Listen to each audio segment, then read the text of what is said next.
Salut, salut. J'espère que vous m'entendez bien.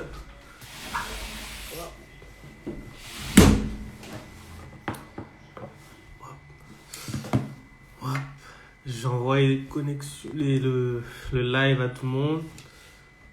Et dès qu'on est suffisamment nombreux, je vais commencer le live.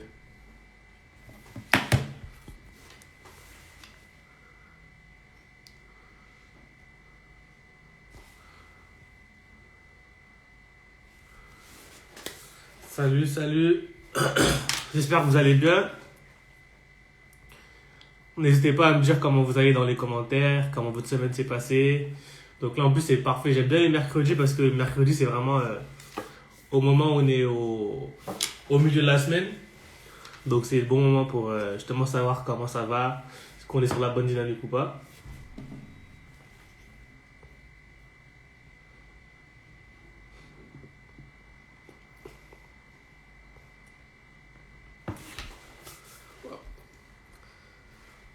En plus, j'ai hésité à faire le live aujourd'hui parce qu'il y a la demi-finale de l'équipe de France. Je me suis dit peut-être les gens ils vont regarder le match. Donc on verra. Peut-être que j'ai raison, peut-être que j'ai tort.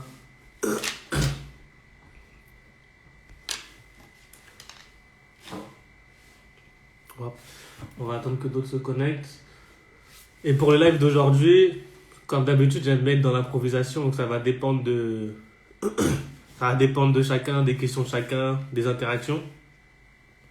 Et en fonction de cela, on verra. Mais donc là, l'objectif de ce live, en tout cas, c'est vraiment de partir de vos problématiques et à chaque fois de voir comment je peux y répondre.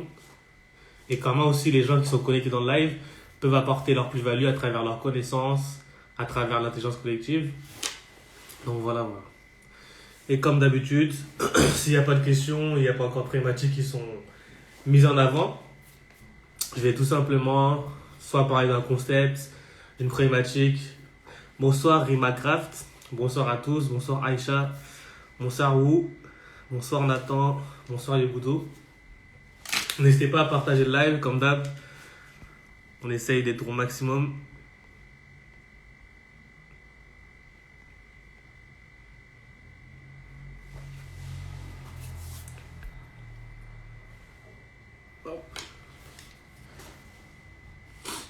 Ok, donc là, en attendant que les gens se connectent, première chose, si vous avez une question, une problématique que vous rencontrez actuellement, mettez la question dans la bulle avec le point d'interrogation.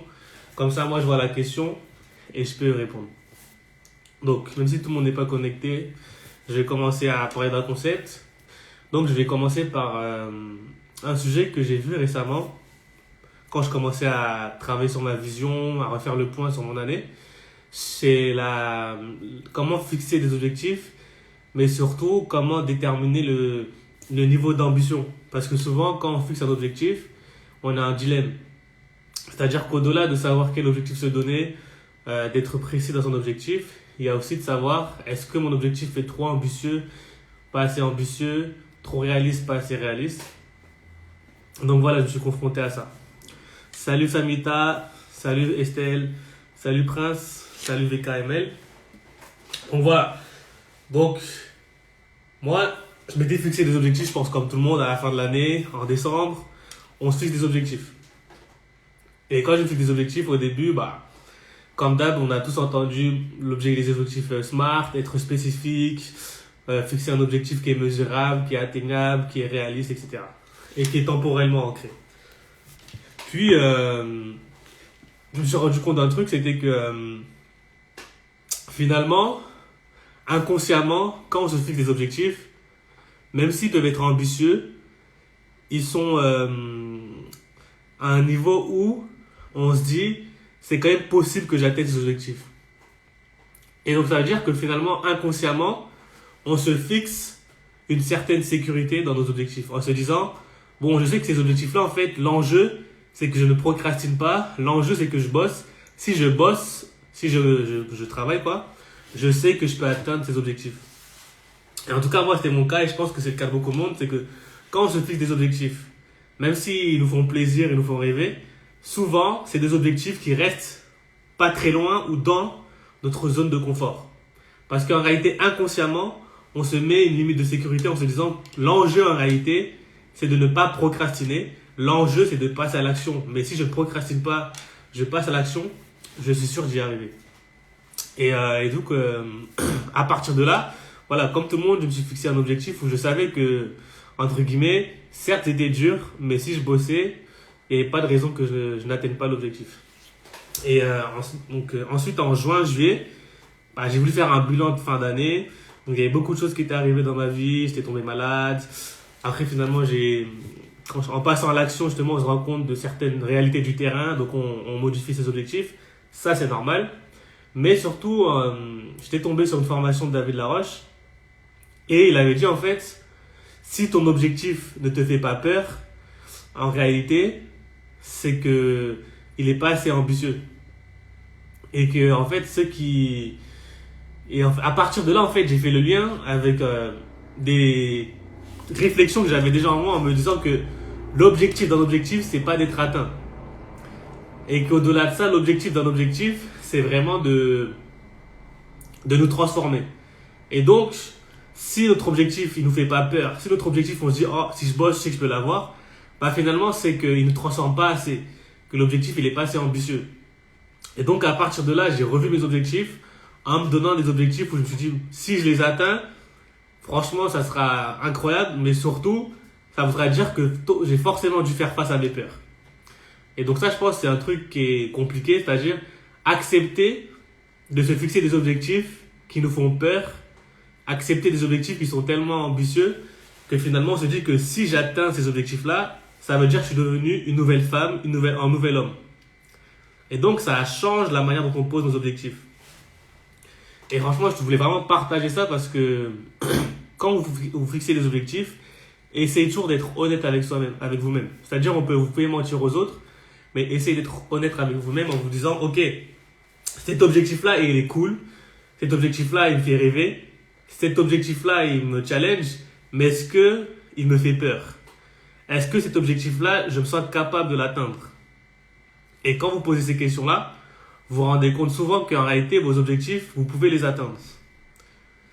Et en réalité, le mieux, en tout cas par mon expérience, et je pense que quand on change notre perception des objectifs, alors on ne cherche plus à fixer des objectifs qui nous semblent atteignables, mais on va fixer des objectifs qui nous font peur et qui vont nous pousser à nous transformer. Et donc c'est pour ça que si vous avez un objectif, quel qu'il soit, essayez de vous dire, ok, si j'atteins cet objectif, quelle transformation je risque d'avoir? Quel homme je vais devenir? Quelle femme je vais devenir? Quelles compétences je vais acquérir? Par exemple, quelqu'un qui veut lancer un business, forcément, si son objectif c'est de quadrupler ses revenus, ça veut dire qu'il va devoir changer de mindset. Ça veut dire qu'il va devoir acquérir des nouvelles compétences, avoir des nouvelles connaissances, un réseau plus grand. Il va devoir côtoyer des gens différents, etc., etc. Donc, c'est hyper important. Attendez, il y a une question de Younes. Donc, un objectif qui fait peur, mais qui reste atteignable tout de même. Exactement. En gros, donc, on a 3 zones. C'est la règle des 3 zones. On a le premier cercle, c'est là où on se trouve. C'est le cercle de la zone de confort. Ensuite, il y a un deuxième cercle qui entoure la zone de confort. C'est la zone, en fait, comment je pourrais dire? D'inconfort, mais mesuré. C'est-à-dire, on sort de notre zone de confort, mais c'est mesuré.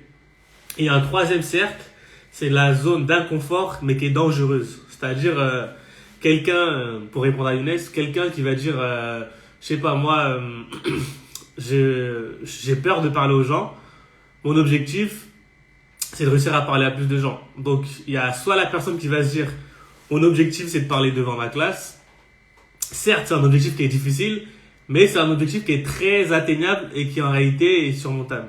Mais quelqu'un qui va dire, je vais parler à 20 personnes inconnues dans une salle ou dehors, c'est un objectif qui va lui faire peur, mais qui est mesuré, parce qu'elle risque pas d'être traumatisée. Mais quelqu'un qui n'a jamais parlé à du monde, qui a peur de parler à des gens, et qui va dire mon objectif c'est de faire une conférence devant 500 personnes, là on est au-delà de la zone de risque mesurée. Donc, comme Younes le disait, c'est intéressant, faut que notre objectif nous fasse peur, mais pas non plus qu'il nous paralyse. C'est-à-dire que ce soit une peur qui nous pousse à nous surpasser, qui nous pousse à adopter une nouvelle manière de penser, des nouvelles perceptions, des nouvelles compétences. Donc, ce qui est intéressant, en plus j'ai lu le livre, j'ai terminé un livre qui s'appelle L'art de réussir.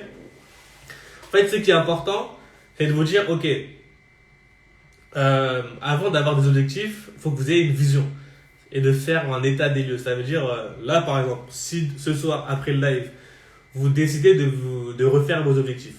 Avant de fixer des objectifs, faites un bilan. C'est-à-dire, dans la vie, il y a plusieurs domaines. Dans le domaine financier, dans le domaine professionnel, scolaire, familial, amoureux, peu importe. Dites-vous déjà comment ça se passe. Posez-vous des questions. Est-ce que je suis satisfait dans tel domaine, tel aspect de ma vie? Est-ce que je suis satisfait? Quelle note je mets sur 10? Une fois que vous avez fait un état des lieux, vous allez vous dire maintenant qu'est-ce que je veux? Dans quel aspect je veux progresser? Donc vous voulez progresser dans 5 aspects. Une fois que vous avez ciblé les aspects de votre vie où vous voulez progresser, vous allez vous dire, ok, quelle est ma priorité? Est-ce que je veux d'abord progresser dans le domaine de du sport, ou je veux d'abord progresser dans le domaine des études, de la vie professionnelle, vie amoureuse, j'en sais rien du tout. Mais déjà, fixez votre objectif. Et ensuite, une fois que vous avez fait ça, là, vous fixez des objectifs. Parce que le but de l'objectif, c'est de vous transformer de telle sorte que vous allez devenir plus satisfait dans tel ou tel domaine de votre vie. Par exemple, quelqu'un qui va dire, dans un exemple, quelqu'un qui va dire, moi, mon objectif, c'est de perdre 20 kilos. Bah, l'objectif, il n'est pas encore assez précis. Si quelqu'un qui veut perdre 20 kilos, il ne va pas juste dire, il faut que je perde 20 kilos. Il va se dire, ok, si je deviens une personne qui perd 20 kilos, quel genre de personne je deviens? Ce qui importe, c'est pas de perdre 20 kilos, c'est de devenir une personne en mesure de perdre 20 kilos. Donc peut-être c'est une personne qui est sportive, une personne qui va côtoyer des gens qui font du sport, une personne qui va avoir des compétences dans la nutrition, dans le sport, dans le sommeil. Et donc c'est ça qui importe. C'est pas tant de perdre 20 kilos, mais c'est de devenir une personne qui justement a été en mesure de prendre soin d'elle-même, soin de son corps. Donc voilà, toujours quand vous fixez des objectifs, ne vous focalisez pas sur l'objectif en soi, mais demandez-vous, cet objectif, de quelle manière il va me transformer? Qu'est-ce qui va me pousser à faire? Qu'est-ce qui va me pousser à apprendre? Et c'est ça qui importe. Ce qui importe, c'est pas d'atteindre l'objectif. Ce qui importe, c'est d'être transformé durant le voyage vers mon objectif. Et c'est pour ça une personne qui se met à vouloir perdre 20 kilos en faisant du sport, bah finalement, c'est une personne qui... Bonjour aux nouveaux venus. Donc, une personne qui perd 20 kilos, ça ne veut rien dire. Si une personne perd 20 kilos, mais elle perd 20 kilos en prenant des médicaments toxiques, ok, son objectif il a été atteint, mais à long terme, elle aura peut-être des problèmes de santé et elle va peut-être reprendre du poids. Mais une personne qui s'est dit, moi, mon objectif c'est de perdre 20 kilos, finalement elle perd 15 kilos, mais en perdant 15 kilos, elle a appris de la nutrition, elle a appris à mieux dormir, elle a appris l'habitude de faire du sport, etc.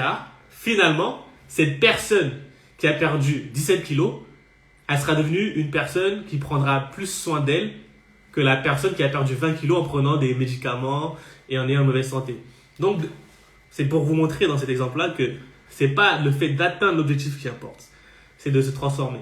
Donc, une fois que vous savez dans quel domaine de votre vie vous voulez progresser, demandez-vous, voilà, quel objectif je vais me fixer de telle sorte que ça va me transformer, de telle sorte que j'ai développé telle compétence, tel mindset. Je crois qu'il y avait plusieurs questions. Donc déjà, merci aux arrivants. J'espère que vous allez bien. Donc là, l'idée, on est sur Optimise ton mindset. C'est de vous aider à avoir un mindset, un état d'esprit qui vous permette d'atteindre vos objectifs. Donc si vous avez des questions, des problématiques que vous rencontrez actuellement, mettez-les dans la boîte à questions. Donc il y a une bulle avec un point d'interrogation et j'y réponds. Alors, il y a Rima Craft qui demande comment nourrir son mindset à long terme. Alors, bonsoir au nouveau. Donc la question c'est comment nourrir son mindset à long terme. Alors, déjà, je dirais que ça dépend de ce que tu appelles nourrir ton mindset. Parce que pour rappeler, le mindset, c'est en fait l'état d'esprit. C'est-à-dire, le cerveau c'est un ordinateur. Et le logiciel d'un ordinateur, c'est le mindset. Donc le mindset, c'est la manière dont tu fais fonctionner ton cerveau. C'est la manière dont tu as programmé ton cerveau. Donc déjà, avant de se poser la question de comment nourrir ton mindset, demande-toi quel est ton mindset actuel. Est-ce que ton mindset actuel te permet d'avoir la vie que tu veux?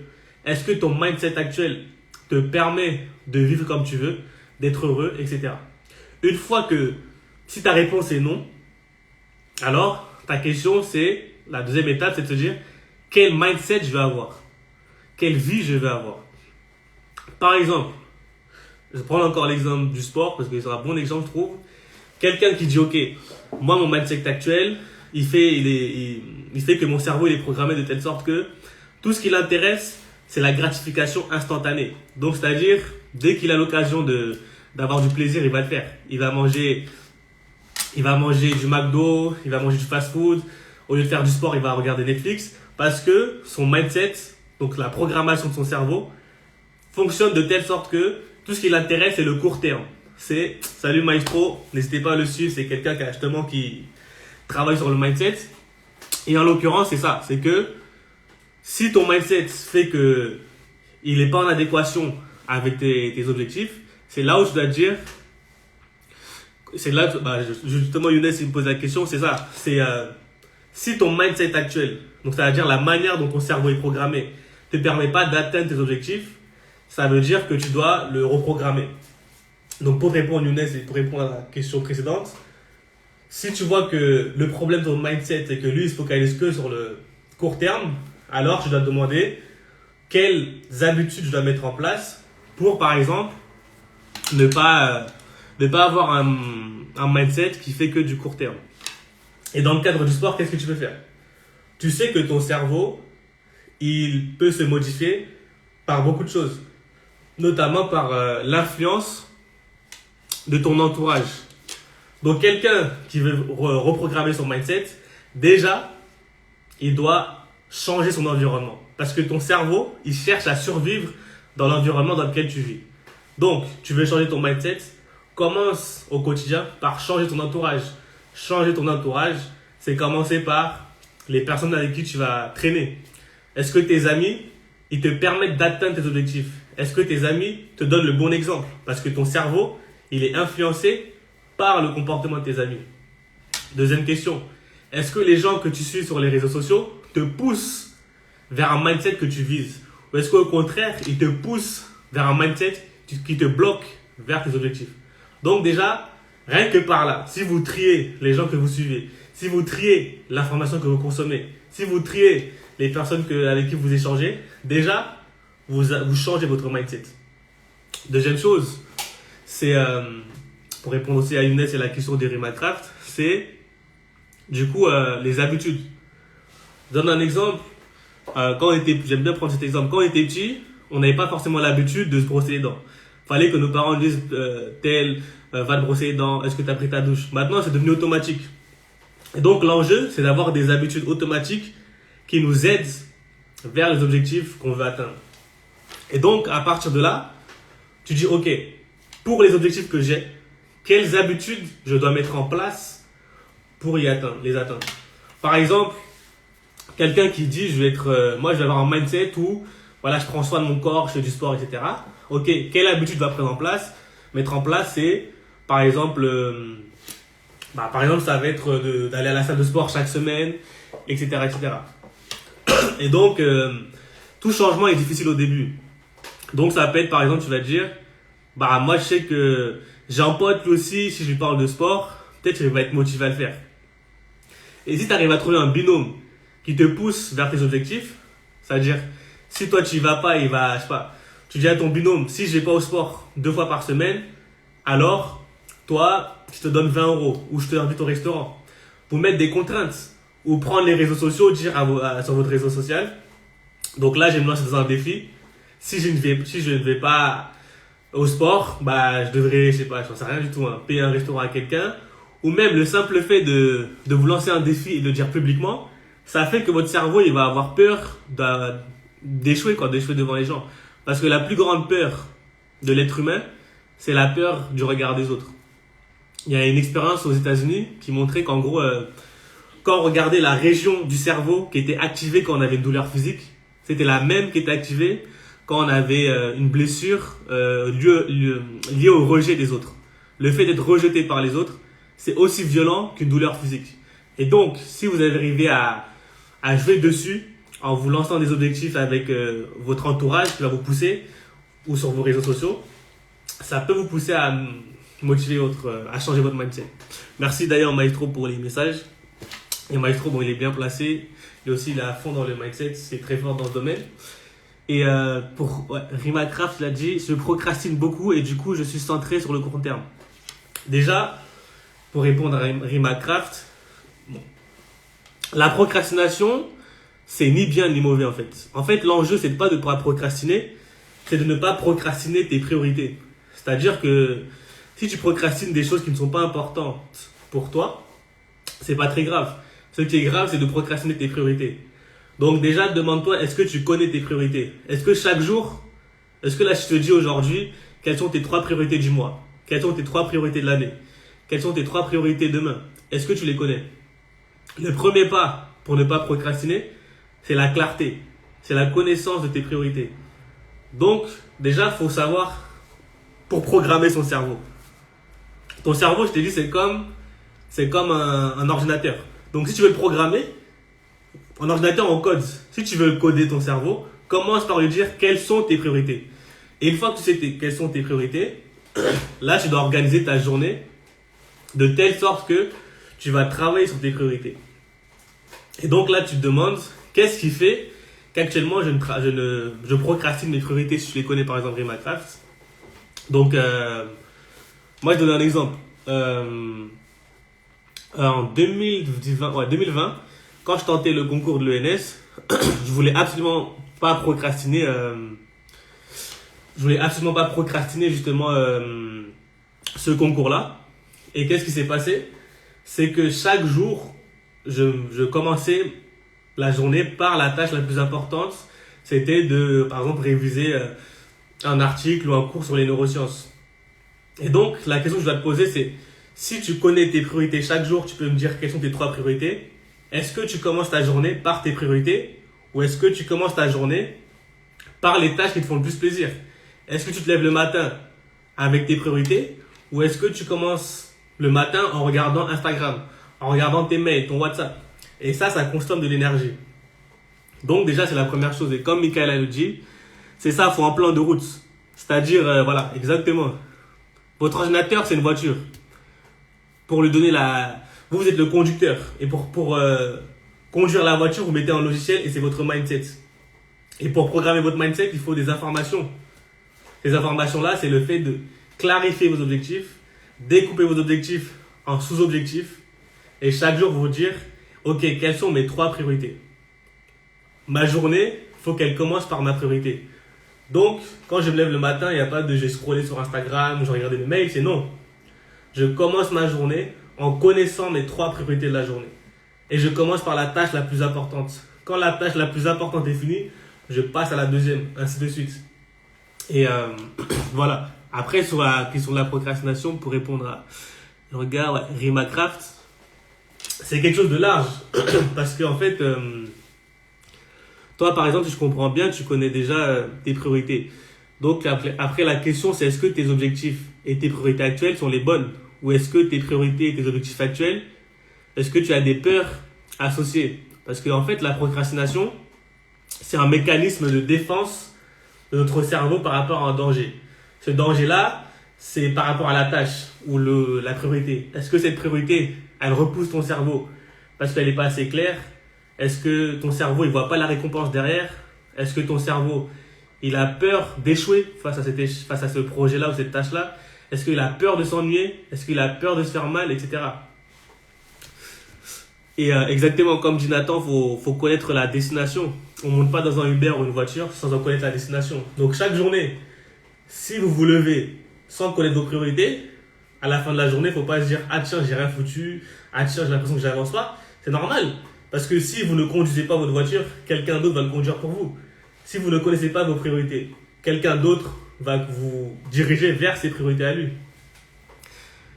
Alors, Rimacraft, c'est la pression qui me fait bosser. Si j'ai une priorité à court terme, je procrastine. Ce que je veux dire, Rimacraft, c'est par rapport à ce que tu dis. Normalement, voilà, ok. C'est ce qui fait que tu procrastines à long terme, ok. Ce que je veux dire, à court terme, justement. N'hésitez pas à mettre les questions sur l'onglet questions, sinon j'ai zappé des questions. J'ai commencé d'abord par Rimacraft et ensuite par Harmonie. Donc Rimacraft, c'est la pression qui te fait bosser. Bah en fait, c'est à la fois vrai et faux. C'est-à-dire qu'en gros, le cerveau, si il n'a pas de deadline, si tu as des objectifs sans deadline, bah effectivement, t'as pas de pression, t'as pas de... Rien ne t'oblige en fait à faire la tâche. Si t'as pas une pression externe. En fait, le cerveau, il va fonctionner sur contrainte. Soit c'est une contrainte interne, c'est-à-dire c'est toi qui fixes une deadline. Tu dis, moi, je veux créer mon entreprise dans 2 mois, je perds 20 kilos dans, je sais pas, 10 mois, j'en sais rien du tout. Soit c'est une contrainte externe. Donc, quand on procrastine un projet qui nous tient à cœur, on peut soit se mettre une pression interne, c'est-à-dire se dire, ok, moi, dans 2 mois, il faut que j'atteigne cet objectif-là. Si ça ne fonctionne pas, soit c'est parce que votre objectif, il vous fait pas assez sens, il vous motive pas assez, soit c'est parce que vous avez besoin d'une contrainte externe. Et donc, comme je le disais, Rimacraft, ça peut être mettre une pression où, en gros, j'ai n'importe quoi, tu donnes un objectif, tu le dis à un pote ou à une amie, et tu lui dis, si j'atteins pas mon objectif, noir sur blanc, vous l'écrivez sur un contrat, je te donne, je sais pas, tant d'argent, ou voilà, des petits défis en fait. C'est ça qui va te permettre de créer une contrainte. Parce que le cerveau, si tu lui laisses du temps, et tu lui dis pas quand il doit commencer, quand il doit s'arrêter, bah il va procrastiner en fait, parce qu'il va dire c'est pas ma priorité. Tu me dis pas quand je dois commencer, tu me dis pas quand je dois finir, bah je commencerai quand il faudra commencer. Donc, c'est hyper important quand on connaît nos priorités de se créer une sorte de pression, de contrainte, soit par des deadlines que vous fixez vous-même, soit par une deadline que vous fixez auprès de votre communauté si vous êtes sur Instagram ou les réseaux, soit une contrainte auprès de votre entourage en vous disant si je fais pas ça, vous vous moquez de moi, j'invite tous au restaurant, j'en sais rien du tout, mais essayez de trouver des contraintes qui vont vous pousser à travailler. Et alors, c'est compliqué de changer son entourage parce que ce sont des gens qu'on aime, mais qu'on ne peut pas faire. Je pense que c'est désaccepté. Non. Ouais. Donc, en gros, la remarque d'Harmonie, c'est difficile de changer son entourage. En fait, il y a différentes choses. C'est-à-dire que changer son entourage, c'est pas forcément... comment dire ? C'est pas forcément ne plus parler à ton entourage. Ça peut être aussi rencontrer de nouvelles personnes. Parce que les gens, quand on leur dit changez votre entourage, ils se disent ok, ça veut dire que je ne dois plus parler aux autres et je parle à des nouvelles personnes. Mais ça peut être, tu gardes tes amis actuels, mais tu vas chercher d'autres personnes qui ont un mindset qui t'intéresse, qui t'inspire, qui te motive. Ça peut être aussi toi d'essayer de changer tes sujets de conversation avec ton entourage actuel. Par exemple, je ne sais pas, quelqu'un qui veut progresser dans le mindset, je sais pas. Il peut dire ah tiens, j'ai lu un livre, j'aimerais bien que tu le lises, ça peut t'aider, ou ce genre de choses. Ou voilà, c'est soit vous essayez d'influencer votre entourage actuel, soit vous essayez aussi d'ajouter de nouvelles personnes en faisant des échanges sur les réseaux, en allant à des événements de networking dans votre domaine, ça peut être l'entrepreneuriat, j'en sais rien. Mais sinon, il y a deux choses. Si votre entourage actuel il est toxique, parce qu'en fait il y a deux choses. Soit votre entourage actuel il est neutre, ça veut dire il vous fait pas avancer, mais il vous ralentit pas non plus. Dans ce cas, ils peuvent rester. Mais s'il y a un entourage qui vous ralentit, qui arrête pas de vous rabaisser, qui vous fait du mal, qui vous pousse à la dépression, qui vous pousse à procrastiner vos rêves, au bout d'un moment, il faut dire les choses. Soit vous sacrifiez vos rêves, soit vous laissez les autres vous bloquer. Donc je veux dire, faut dire une chose, c'est que le monde, c'est pas un monde des bisounours. C'est-à-dire, si vous êtes sûr que votre entourage, il est nocif, il vous ralentit dans vos objectifs, il crée du mal-être chez vous, dans ce cas, il faut être honnête avec vous-même. C'est soit vous sacrifiez vous, soit vous changez votre entourage. Donc, je pense qu'il faut être honnête avec soi-même, se dire, ok, est-ce que mon entourage, il me fait du mal ? Est-ce que mon entourage, il me tire vers le haut ? Est-ce que mon entourage, si j'échange avec lui, je peux le pousser à rentrer dans une bonne dynamique, etc., etc. Parce que, faut pas oublier qu'on parle d'influenceurs, mais on est tous des influenceurs. Vous pouvez influencer vos frères et sœurs, vous pouvez influencer vos parents, vous pouvez influencer vos amis.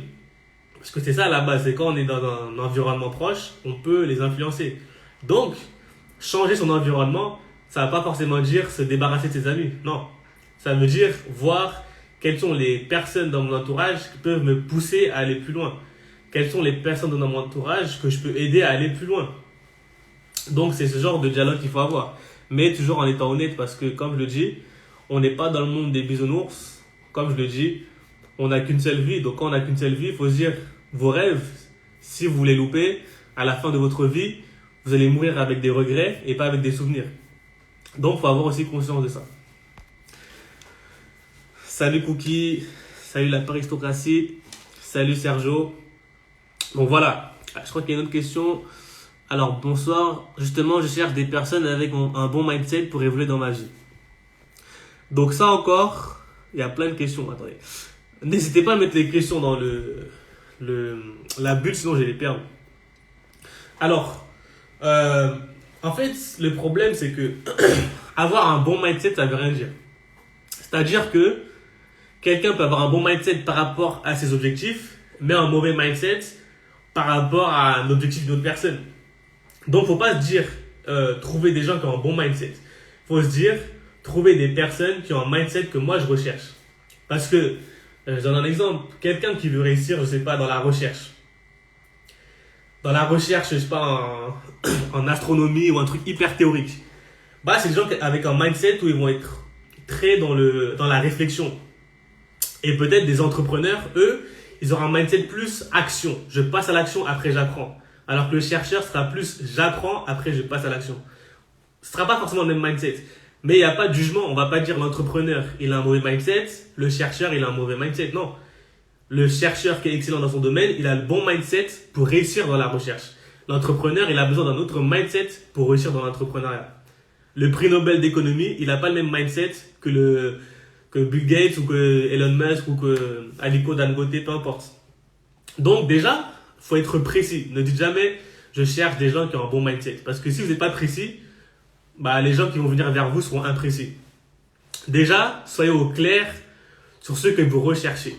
Moi, je cherche des gens qui passent à l'action. Moi, je cherche des gens qui sont dans le partage. Moi, je cherche des gens qui cherchent à se challenger. Moi, je cherche des gens qui n'ont pas peur d'être ambitieux, etc., etc., etc. Soyez précis. Ne dites pas juste, je cherche des gens qui ont un bon mindset. Parce que du coup, vous n'allez rien trouver. Posez-vous la question de quel genre de personne je veux, avec quelles compétences, quel réseau, quelles valeurs, etc. Et à partir de là, plus vous êtes précis, plus vous allez pouvoir cibler les endroits où aller. Plus vous allez savoir si une personne peut vous apporter, est-ce que vous pouvez l'apporter. Parce que c'est bien d'être dans l'échange. Parce que si vous cherchez juste à apprendre des autres, ça ne sert à rien. Il faut être dans l'échange. En échangeant avec les autres, vous allez apprendre et vous allez créer des liens. Donc, je ne sais pas si je réponds. Ouais. Mais, ouais. Donc, ça, oui, bien dit, personne toxique, c'est bye bye. Ouais, on est d'accord.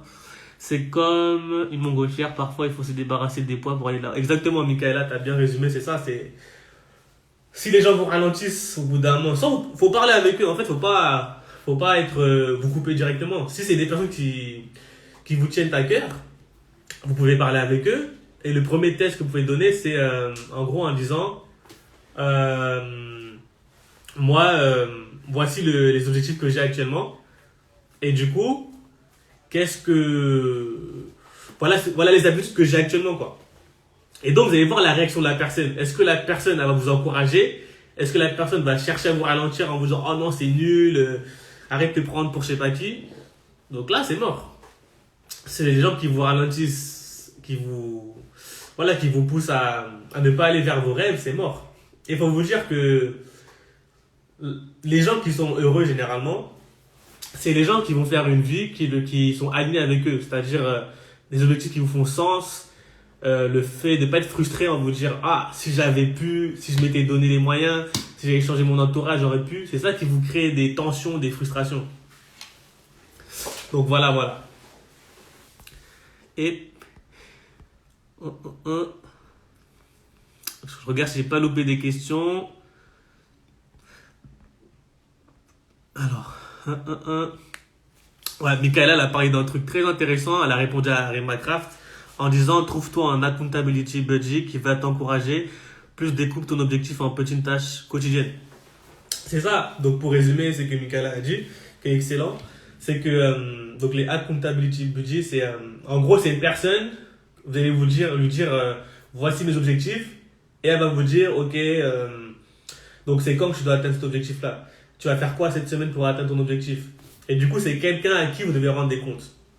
Et donc cette personne-là, ça peut être différentes personnes. Ça peut être soit un ami, ça peut être un coach, ça peut être un mentor, ça peut être un parent, mais quelqu'un que vous respectez et qui peut vous dire ah là t'as déconné, qui peut vous dire la vérité, qui peut vous recadrer.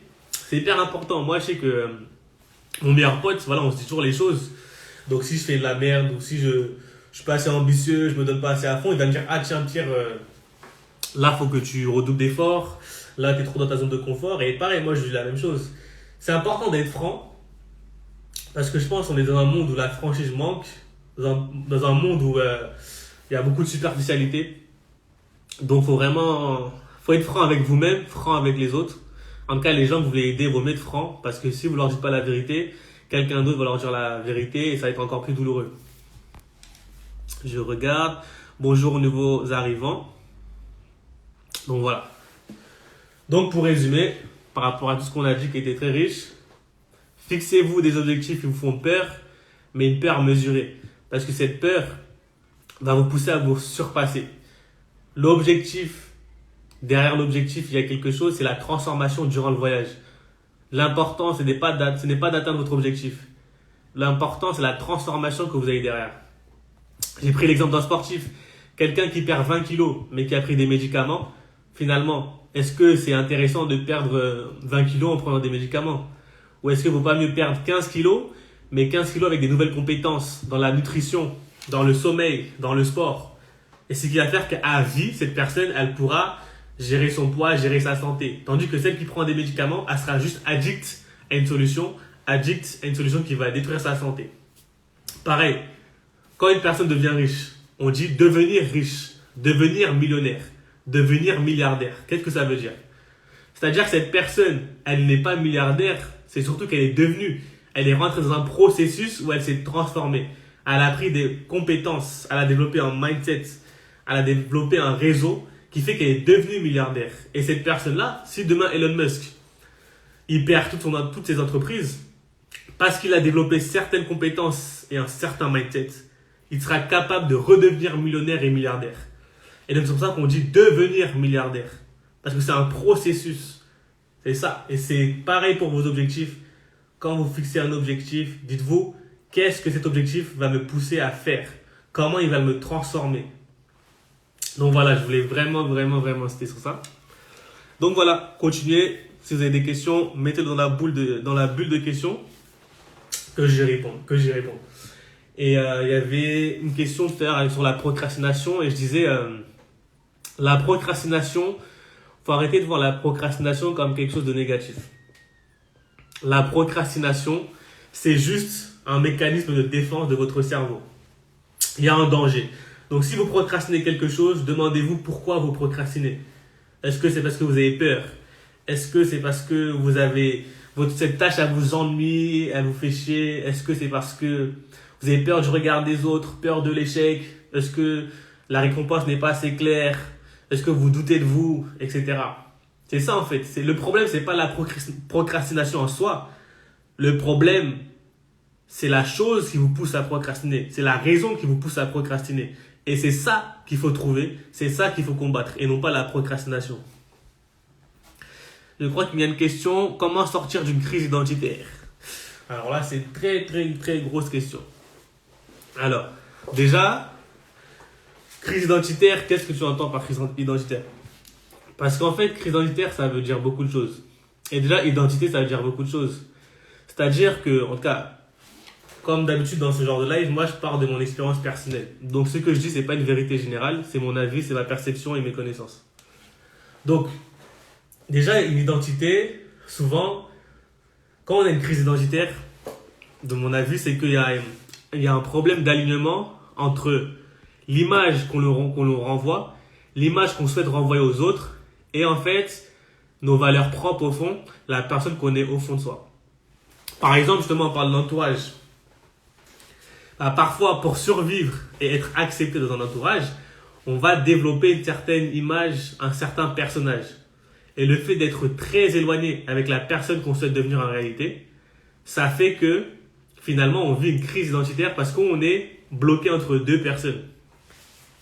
Et dans ce genre de choses, il y a... c'est compliqué. C'est pour ça qu'il faudrait plus d'éléments. Parce que si je parle de mon expérience personnelle, moi je sais que... Après je vais répondre à la question d'Younes. D'ailleurs Younes, n'hésite pas à la mettre dans la barre de questions, comme ça je partage. Mais voilà, moi pour mon expérience personnelle, c'est que une crise identitaire, ça peut venir quand il y a un décalage entre l'image qu'on leur envoie aux autres et la personne qu'on le souhaite devenir en réalité. Et moi quand j'étais au lycée, plutôt au collège d'ailleurs, j'étais avec une bande de potes, voilà, qui se prenaient un peu pour des racailles entre guillemets, qui traînaient dans les quartiers et tout.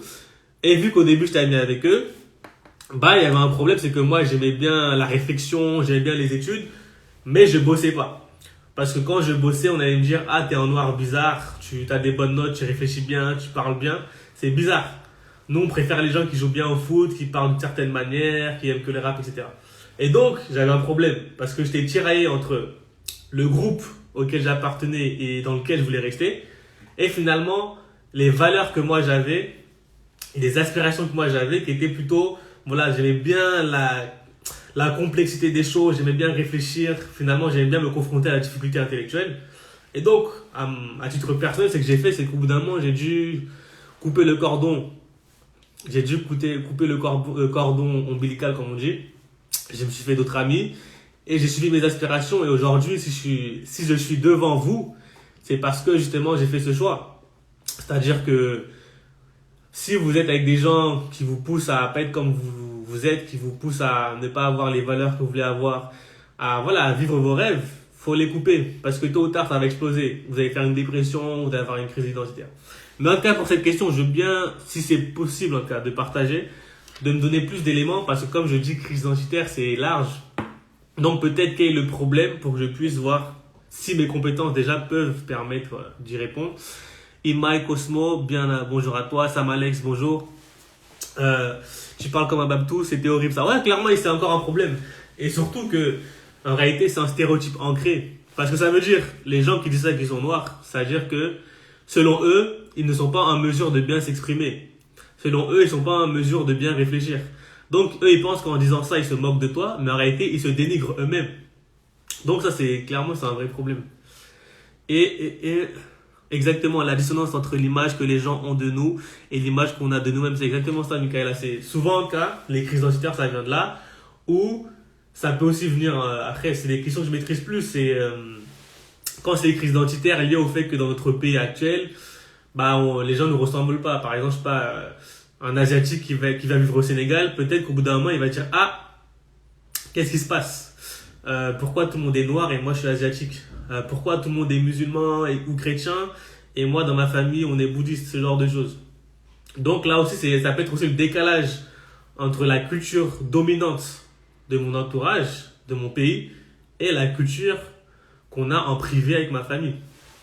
Ça peut être ce genre de choses. Donc c'est large. Bonsoir aux nouveaux arrivants, n'hésitez pas à partager le live. Le but c'est d'aider les gens à développer un mindset qui correspond à leurs objectifs et à leurs rêves. Alors, j'ai partagé les questions. Ok. Donc, il y a la question d'Younes. Alors, première étape, recherche de la raison de la procrastination. Des tips pour accélérer cette phase de recherche. En fait, la première étape, c'est pas de rechercher la raison. La première étape, c'est de se poser la question, qu'est-ce que je procrastine exactement? Parce que les gens, ils ont tendance à dire, ok, moi je procrastine, mais ça veut rien dire. Qu'est-ce que tu procrastines exactement? Parce que tu dis je procrastine, mais tu regardes Netflix. Donc tu ne procrastines pas Netflix. Tu ne procrastines pas le dernier match de foot. Tu ne procrastines pas pour aller scroller sur Instagram et TikTok. Donc qu'est-ce que tu procrastines exactement? Et une fois que tu sais qu'est-ce que tu procrastines exactement, là, tu peux te demander pourquoi je procrastine cette chose. Pour quelle raison? Alors, tu m'as dit quels tips pour accélérer cette phase de recherche? Il n'y a pas vraiment de tips. Le tips, je dirais que c'est d'être le plus précis possible. Plus tu es précis, plus tu peux cerner le problème. Parce que le premier pas vers la guérison, c'est de faire le bon diagnostic.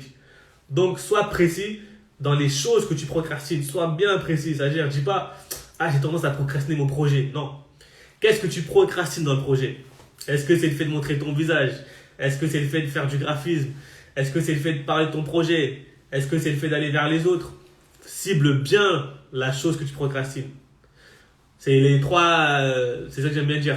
Quoi, donc qu'est-ce que tu procrastines, pourquoi la raison, et ensuite comment, quelle stratégie mettre en place. Et donc, une fois que tu sais la peur ou la raison en cas pour laquelle tu procrastines, il n'y a pas vraiment de phase pour accélérer. La seule phase, c'est vraiment d'être précis et d'écrire, de se confronter. Et pourquoi pas pour accélérer, ouais, pourquoi pas, soit parler avec quelqu'un de notre entourage qui peut nous questionner, voir un coach, j'en sais rien. Mais en tout cas, c'est bien aussi parfois d'avoir un avis extérieur qui va te challenger, qui va te dire ah ouais, mais pourquoi tu fais pas ça? Ah, je trouve que tu as cette peur-là, mais est-ce qu'il y a une autre peur qui est cachée? Est-ce qu'il y a une autre raison qui est cachée? Donc, pour accélérer les choses, je dirais vraiment affiner le questionnement. Ah, Rimcraft, il a dit un truc puissant. Finalement, on ne procrastine pas les choses qui nous passionnent. Bah oui, parce que comme je dis, la procrastination, c'est un mécanisme de défense. Pourquoi ton cerveau va te défendre de quelque chose que tu adores, que tu kiffes? Soit il y a une peur, ça peut être ton entourage qui te bloque vers cette passion-là. Donc là, on peut comprendre pourquoi tu procrastines. Et justement, en fait, il faut se dire que votre cerveau, il a une certaine logique. Il ne procrastine pas par plaisir. Il procrastine parce qu'il fait un calcul. Ah, ça, c'est dangereux. Ah, ça, il risque de souffrir. Ah, si je fais ça, je vais renoncer à ça. Donc voilà, essayez de rentrer en dialogue avec votre cerveau. Et voilà, j'espère que j'ai répondu. Et sinon, sur mon compte Instagram, vous verrez, il y a plusieurs posts sur la procrastination. Et n'hésitez pas à m'envoyer un message si c'est pas assez clair. Comment sortir d'une crise identitaire? Donc ça, c'était Rimcraft. On se crée un cocon, pardon. On se crée un cocon parce qu'on se sent mieux, solitaire. Donc du coup, je pense que tu as posé cette question avec la première partie qui était sur la crise identitaire. Donc comme le disait Michaela, c'est ça, c'est que s'il y a une dissonance, donc un décalage, ça veut dire une dissonance, entre ton monde où tu évolues, où je dois porter un masque, tu n'es pas la personne que tu souhaites être, le seul moment où tu peux être toi-même, où tu peux être libre avec tes pensées, entre guillemets, c'est quand tu es seul. Donc tu vas te créer un monde, tu vas te créer une barrière, tu vas te fermer du monde. Parce que le monde te rappelle la personne que tu ne peux pas être. Le monde te rappelle que ton identité n'est pas alignée avec l'image que tu as dans le monde. Donc c'est pour ça que beaucoup de gens qui ont une crise identitaire, qui ont une dissonance entre la personne qu'ils souhaitent être et la personne que la société leur demande d'être, ils peuvent être en crise identitaire, ils peuvent se replier sur eux-mêmes, ils peuvent être violents pour repousser les autres, ils peuvent être désagréables pour qu'on ne les approche pas. Donc voilà, et c'est pour ça en fait, on va coucher dessus. Quand une personne est violente avec vous, posez-vous la question pourquoi? Est-ce qu'elle veut me repousser? Est-ce qu'elle cache quelque chose? C'est comme dans un débat. Si vous remarquez bien, dans un débat, quand quelqu'un sent qu'il perd le contrôle, que sur le terrain intellectuel il perd le contrôle, qu'est-ce qu'il fait? Il va se mettre à crier, à hurler pour déplacer le combat, non pas sur le combat intellectuel, mais sur celui qui crie le plus fort. Donc en fait, quand il se passe quelque chose, demandez-vous toujours qu'est-ce qui se passe, pourquoi il commence à hurler, pourquoi il commence à s'énerver, pourquoi il recule, pourquoi il reste dans son coin. Et vous allez voir qu'en fait, il y a toujours quelque chose derrière. Et donc voilà, c'est souvent quand on reste dans son coin, c'est qu'on essaie de se protéger de quelque chose, on essaie d'échapper, d'éviter le regard des autres, d'éviter une rencontre, d'éviter une réalité du monde. Donc voilà. Mais après, je ne vais pas vous mentir, c'est pas forcément ma plus grande force de parler de la crise identitaire. C'est pour ça que j'ai parlé de mes expériences que moi j'ai vécues. Comme on dit, il y a l'école, mais il y a l'école de la vie. Et moi, de ce que j'ai vu, en échangeant avec des jeunes dans mon quartier à l'époque ou autre, je vais prendre un exemple. Quand j'étais plus jeune et qu'au début, j'avais des potes qui étaient dans les quartiers et que voilà, ils me disaient, ouais, parler comme d'une certaine manière, avoir des bonnes notes, c'est être en blanc, etc. Et que finalement, j'ai choisi de faire des grandes études. Quand je les ai revus des années plus tard, ils ont dit, ah Pierre, t'as bien fait. Ils se sont dit, nous, on aurait bien voulu faire des études. Donc, vous voyez que parfois, les gens qui vont rejeter avec une force énorme une certaine chose, en fait, c'est juste qu'ils ont une frustration interne. Et plus cette frustration interne est forte, plus la violence qui en sort est forte. Et donc, c'est ça, en fait. Beaucoup de gens qui vont dire, ah, j'aime pas ça, c'est de la merde. Si on leur proposait ça, ils le feraient. C'est triste à dire, hein, mais c'est comme les riches. tout le monde critique les riches. Ah, les riches, c'est des connards, les riches, ils sont mauvais. Mais si demain, on leur dit, je te donne 10 millions d'euros, ou si demain, tu prends la place du riche, qui va dire non? Je pense que très peu de gens vont dire non. Et donc, vous voyez que souvent, la frustration, l'envie, ça peut se transformer en violence. Et donc, c'est hyper important dans les relations humaines, les relations que vous avez avec les autres. Je ne dis pas que ça marche tout le temps, mais demandez-vous pour quelle raison telle personne se comporte de cette manière. Parce qu'en fait, comment le comportement prend sens. Votre cerveau, il va avoir une information, un stimuli, c'est-à-dire il va voir quelque chose dehors, il va se dire il va traiter l'information, puis il va se dire quel comportement je peux adopter. Donc il y a deux types de personnes. 99% des personnes, ils ne réfléchissent pas entre le stimuli, le traitement de l'information et le passage à l'action. Et justement, les gens qui prennent leur temps entre le passage à l'action et le traitement de l'information, ils vont se demander, ok, quelles sont les différentes options que j'ai? Par exemple, quelqu'un qui va vous insulter. Soit vous vous énervez et vous passez en mode, vous contrôlez plus rien, quoi. Vous allez insulter, voire vous battre, parce que justement, vous allez laisser vos pulsions primitives prendre le dessus. Soit vous allez vous dire, ok, cette personne, elle s'énerve. Pourquoi elle s'énerve? Qu'est-ce qu'elle cache? Peut-être qu'elle s'énerve parce que j'ai une force, une compétence que j'ai qu'il n'a pas. Ça peut être ça. Moi, je donnais un exemple. Un jour, j'avais vécu le racisme. J'étais parti aux États-Unis et j'étais sur le campus et il y avait un Américain qui m'a dit, ouais, sale noir, retourne en Afrique, genre. Moi, je me suis dit, si je le réponds, ça va lui montrer que, soi-disant, il m'a touché. Ça va lui donner de l'importance. Ce que j'ai fait, c'est que j'ai montré ma carte de l'université de Berkeley et je lui ai montré comme ça. Et dit, moi, je vais nulle part, en tout cas, je vais là-bas. Et c'est ça qui lui a foutu le seum. En fait, c'est le fait de voir, entre guillemets, quelqu'un en noir, quoi, parce qu'il est raciste, qui réussit dans les études. Il s'est dit, pour lui casser son plaisir, il faut que je l'insulte, que je dise qu'il n'est pas à sa place. Mais si vous lui montrez que ce qu'il vous dit, ça n'a pas de force sur vous, et qu'en plus vous retournez l'attaque contre lui, vous allez gagner le combat. Mais si je n'avais pas réfléchi et je m'étais mis à l'insulter, peut-être qu'il m'aurait poignardé, peut-être que je serais parti en prison, j'en sais rien. Donc c'est hyper important de prendre le temps d'analyser. En fait, c'est dur, hein, mais dites-vous que quand on vous attaque, le cerveau humain il s'est mis en mode je réfléchis plus, je suis en mode instinct animal. Mais c'est à vous de prendre le dessus en réfléchissant, en posant les choses. Donc je regarde s'il n'y a pas de questions. Je crois que Rimacraft a parlé, mais j'ai pas dû voir. Alors, Rimacraft, n'hésite pas, hein. Franchement, si on peut t'aider, on est là. Moi, je veux que ce soit une communauté où on s'entraide, je suis pas le seul. Donc, si tu as un problème, on est là, on fait de notre mieux. Donc, j'essaie de voir si j'ai raté un message, parce que quand on fait en live, en fait, vous n'arrivez pas à tout voir. Donc, Rimacraft, n'hésite même pas, hein, si tu veux même monter sur le live, expliquer ta situation, n'hésite même pas. Il n'y a pas de souci tant que c'est pas des gens qui ne respectent rien, qui montent sur live, il n'y a pas de souci. Mais si tu as un problème et tu penses que tu peux l'expliquer directement, on va essayer de t'aider, pas que moi, parce que je n'ai pas la science infuse. On est tous là pour s'entraider. D'ailleurs, merci Mikaela, merci tout le monde pour vos commentaires sur mes lives. Ça fait plaisir.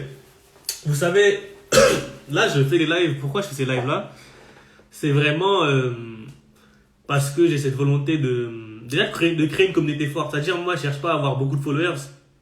Je cherche surtout à avoir des followers où on va s'entraider. Moi, je veux que demain, quelqu'un me dise, putain, Pierre, j'avais tel rêve, je l'ai atteint. Pierre, j'ai vu que tu avais telle difficulté, mais je peux t'aider sur ça. Ou que même 2 personnes de ce live-là, 4 personnes créent une entreprise entre eux, s'entraident. C'est ça le but. C'est vraiment, pour vous dire que, en fait, il ne faut pas voir le succès des autres comme une menace. En fait, c'est ça, il faut vous dire que dans ce monde, il y a de la place pour tout le monde. Dans ce monde, il y a de la place pour la réussite de chacun. Donc, il faut s'entraider, il faut donner des forces, il faut partager, il faut donner des tips. Après, bien sûr, il ne faut pas non plus abuser. C'est-à-dire, quand quelqu'un vous donne beaucoup, il faut aussi redonner. Mais surtout, il faut chercher à partager. Moi, je sais que quand je vois quelqu'un de respectueux et je vois que je peux l'aider, je peux lui donner un conseil, je lui donne un conseil. Après, ça ne veut pas dire que je vais le coacher parce que le temps, c'est limité, l'énergie, c'est limité. Donc, si tu veux bosser sur tes objectifs, si tu veux atteindre tes rêves, il faut que tu aies conscience que ton temps est limité, que ton énergie est limitée. Donc, si tu donnes tout ton temps pour les objectifs et les priorités des autres, finalement, il restera plus rien pour toi. Donc, il faut trouver cet équilibre entre donner mais aussi bosser pour ses projets. Donc je sais pas si je regarde les messages. Rimacraft, n'hésite pas, hein. Parce que là, j'avoue, j'ai pas réussi à avoir les messages. Donc, Rimacraft, si tu peux détailler, monter sur le live, même pas montrer ton visage ou envoyer un message, on essaie de t'aider.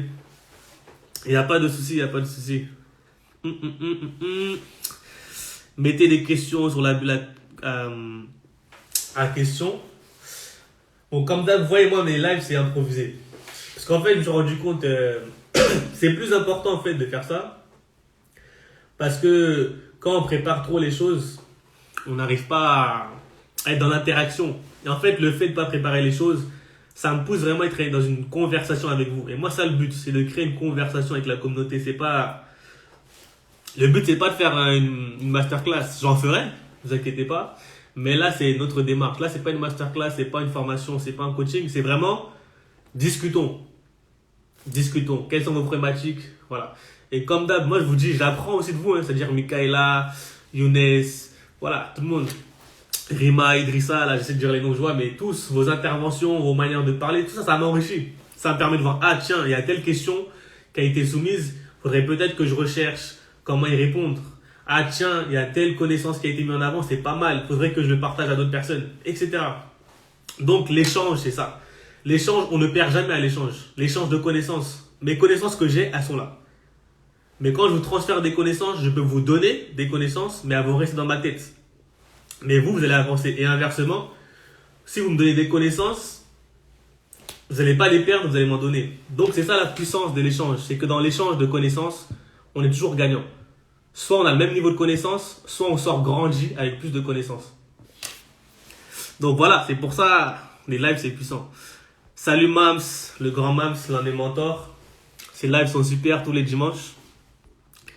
Et attends, je crois qu'il y a une question. Connais Marina. Après, ça crée une frustration quand tu passes ton temps à aider les autres à atteindre leurs objectifs. Après toi, tu n'as pas le temps de réaliser tes projets. Je dirais oui et non. C'est-à-dire que, moi je donne mon exemple. L'un de mes objectifs, moi, c'est même pas un objectif, je l'ai déjà fait, mais j'ai créé une association qui s'appelle les Mindsetters. L'objectif, c'est d'aider les jeunes des quartiers notamment à développer un mindset où notamment ils vont voir l'échec comme une réussite, ils vont pouvoir s'enrichir de leur environnement, ils vont pouvoir développer des compétences pour mieux apprendre, mieux réviser, etc. Donc là, j'ai passé beaucoup de mon temps, bénévolement, à les aider.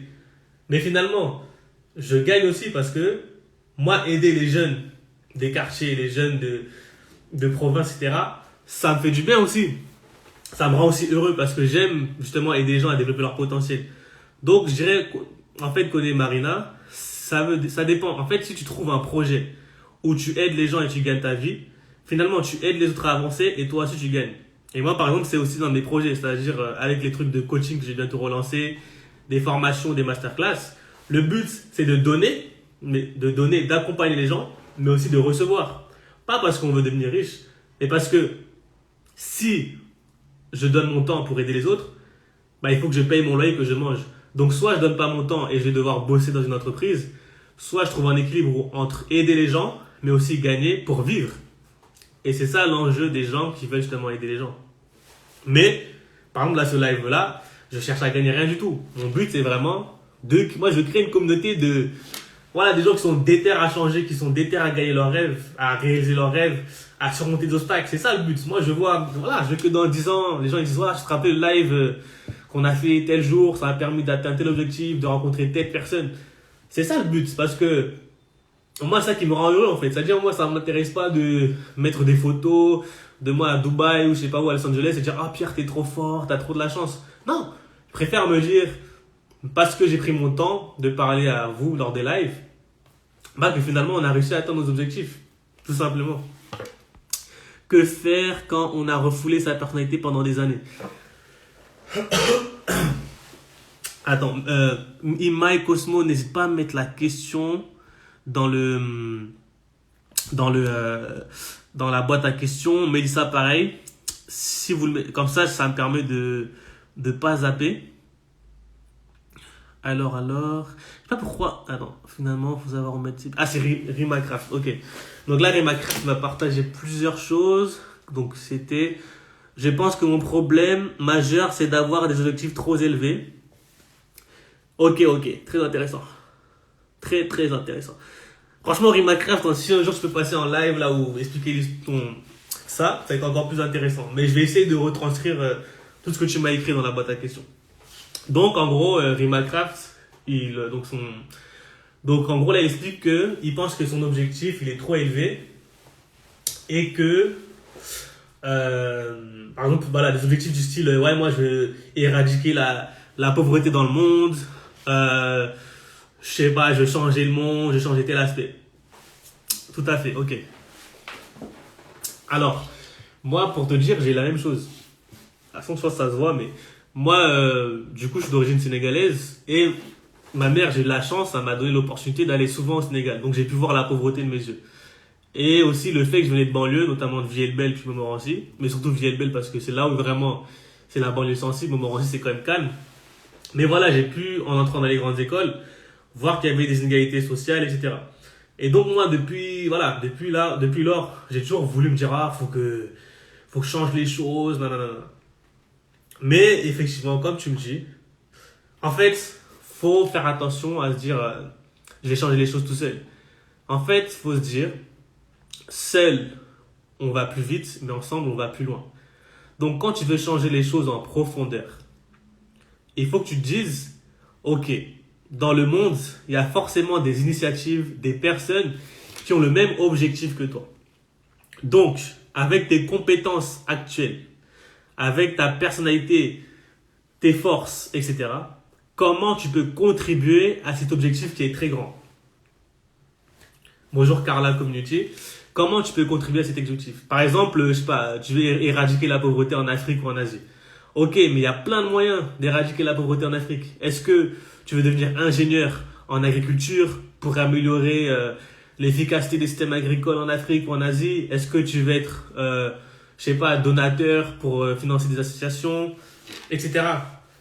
Donc, quand l'objectif il est grand comme ça, déjà, il faut que tu sois précis. Parce que du coup, ce genre d'objectif, souvent, ça a un manque de précision. Éradiquer la pauvreté, ça veut rien dire. Tu veux diminuer la pauvreté de combien de pourcents? Tu veux éradiquer la pauvreté de quelle manière? Donc, je pense, si ton problème, c'est ça, c'est déjà, une fois que tu as, en fait, ce gros objectif-là, ça te donne juste la direction. Donc, tu sais que toi, tu veux bosser, tu vas avoir un impact sur cette grande question. Une fois que tu sais que tu vas avoir un impact sur cette grande question, tu regardes tout ce qui se fait sur ce domaine-là. Tu regardes tout ce qui se fait. Donc, la pauvreté, il y a telle association, il y a tel entrepreneur, etc. Et ensuite, tu te demandes, toi, par rapport à tes passions, par rapport à tes forces, par rapport à ta personnalité, qu'est-ce que tu peux faire pour contribuer à ce grand objectif? Et donc, je ne sais pas quelle est ta formation, quelles sont tes forces, mais par exemple, ça peut être, toi, tu dois être dans la santé, tu dois être dans l'agriculture, tu dois être politique, tu dois être entrepreneur, je ne sais pas. Et une fois que tu as ça, une fois que tu as la direction et que tu sais de quelle manière à peu près tu peux contribuer à ce grand objectif, tu vas fixer un objectif plus petit qui là te concerne et tu vas voir comment tu peux le découper en sous-objectif. Je vais te donner un exemple qui est plus valable. Moi à l'époque, parce que j'ai changé d'objectif entre guillemets, mon objectif c'était de contribuer à l'amélioration des politiques d'éducation au Sénégal notamment. Donc je me suis dit, la première chose que je devais faire, c'est déjà deux choses. C'était mieux connaître les réalités du continent africain et de deux, faire un doctorat en économie, notamment en économie des politiques économiques, etc. Donc, une fois que tu as découpé ça, tu te dis que pour l'instant, avant de penser à autre chose, essaye d'avoir des meilleures connaissances sur l'Afrique. Donc, mes voyages au Sénégal, le fait que j'étais dans des associations qui œuvraient en Afrique, que j'échangeais avec des gens, j'ai rencontré des journalistes, des économistes qui sont dans ce domaine-là pour mieux comprendre les problématiques. Qu'est-ce qui se fait dans ce domaine-là? Qu'est-ce que je peux apporter? Qui je peux aider, etc. Et je me concentrais sur mes études pour bien avoir les outils, les compétences utiles pour avoir de l'impact. Et donc voilà, c'est ça que tu peux faire, c'est fixer en gros un objectif, le découper en sous-objectifs et te concentrer sur ces sous-objectifs. Et toujours faire un bilan en te disant, est-ce que je suis toujours la bonne direction? Est-ce que je ne me trompe pas? Pour justement t'assurer d'aller dans la bonne direction. Mais un objectif n'est jamais trop élevé. Ça dépend de la deadline. Parce que si je te dis, monte 10 000 escaliers en un jour, oui, l'objectif est trop élevé. Mais si je te dis, monte 10 000 escaliers, marche d'escalier en 10 000 jours, non, c'est pas compliqué, il suffit de faire une marche par jour. Donc, un objectif n'est jamais trop élevé. Un objectif est parfois trop imprécis, ou un objectif, il a une deadline qui est pas assez réaliste. Mais il faut pas que tu remettes en question l'ambition de ton objectif. Il faut peut-être que tu vois comment tu peux faire des sous-objectifs atteignables qui vont te permettre d'être motivé, d'avancer au fur et à mesure et finalement d'atteindre ce grand objectif en n'oubliant jamais que seul on va plus vite, mais ensemble on va plus loin. Donc essaye toujours de te dire comment je peux contribuer, comment je peux participer à atteindre ou à éradiquer la pauvreté. J'espère que j'ai répondu. N'hésite pas à me dire si il y avait autre chose. Hop, question de Mélissa. Comment concilier des activités diverses pour qu'elles paraissent cohérentes? Alors, excellente question de Mélissa. Alors, moi en tout cas, déjà bonsoir aux nouveaux arrivés. Là, je vois qu'il y a beaucoup de commentaires, etc. C'est bien. Continuez à échanger entre vous et n'hésitez pas à mettre les questions dans la barre de questions. Alors, Mélissa, pour te répondre, en fait, il y a deux choses. Moi, la première question que je te poserais, c'est est-ce que ça, quand tu parles de concilier, est-ce que c'est par rapport à trouver le temps pour faire les deux ou est-ce que c'est de fusionner les deux dans une même activité? Je te donne un exemple. Moi, j'étais fan d'entrepreneuriat, c'est toujours le cas, et j'étais au sein de l'African Business Club parce que j'adore l'Afrique, je voulais avoir de l'impact sur l'Afrique. Donc, j'ai concilié les deux en contribuant à créer un événement sur l'entrepreneuriat en Afrique. Donc là, j'ai réussi à concilier un domaine qui est l'entrepreneuriat et l'Afrique. Inversement, je vais te montrer un autre exemple où c'était le fait que moi, je voulais être entrepreneur et être excellent en neurosciences. Donc j'étais à l'ENS, c'est toujours le cas d'ailleurs, à l'école normale supérieure en neurosciences. Donc eux, ils connaissent rien l'entrepreneuriat, c'est recherche ou fonction publique. Chercheur ou fonctionnaire, voilà. Et donc, qu'est-ce que j'ai fait? J'ai voulu utiliser mes connaissances de neurosciences pour avoir de l'impact auprès des gens, notamment à travers les lives et la création de contenu. Donc en fait, faut te dire que quand il n'y a pas de lien entre des choses, finalement, ça laisse place à la créativité. Donc, quand tu as des objectifs, par exemple, tu m'as dit art et science.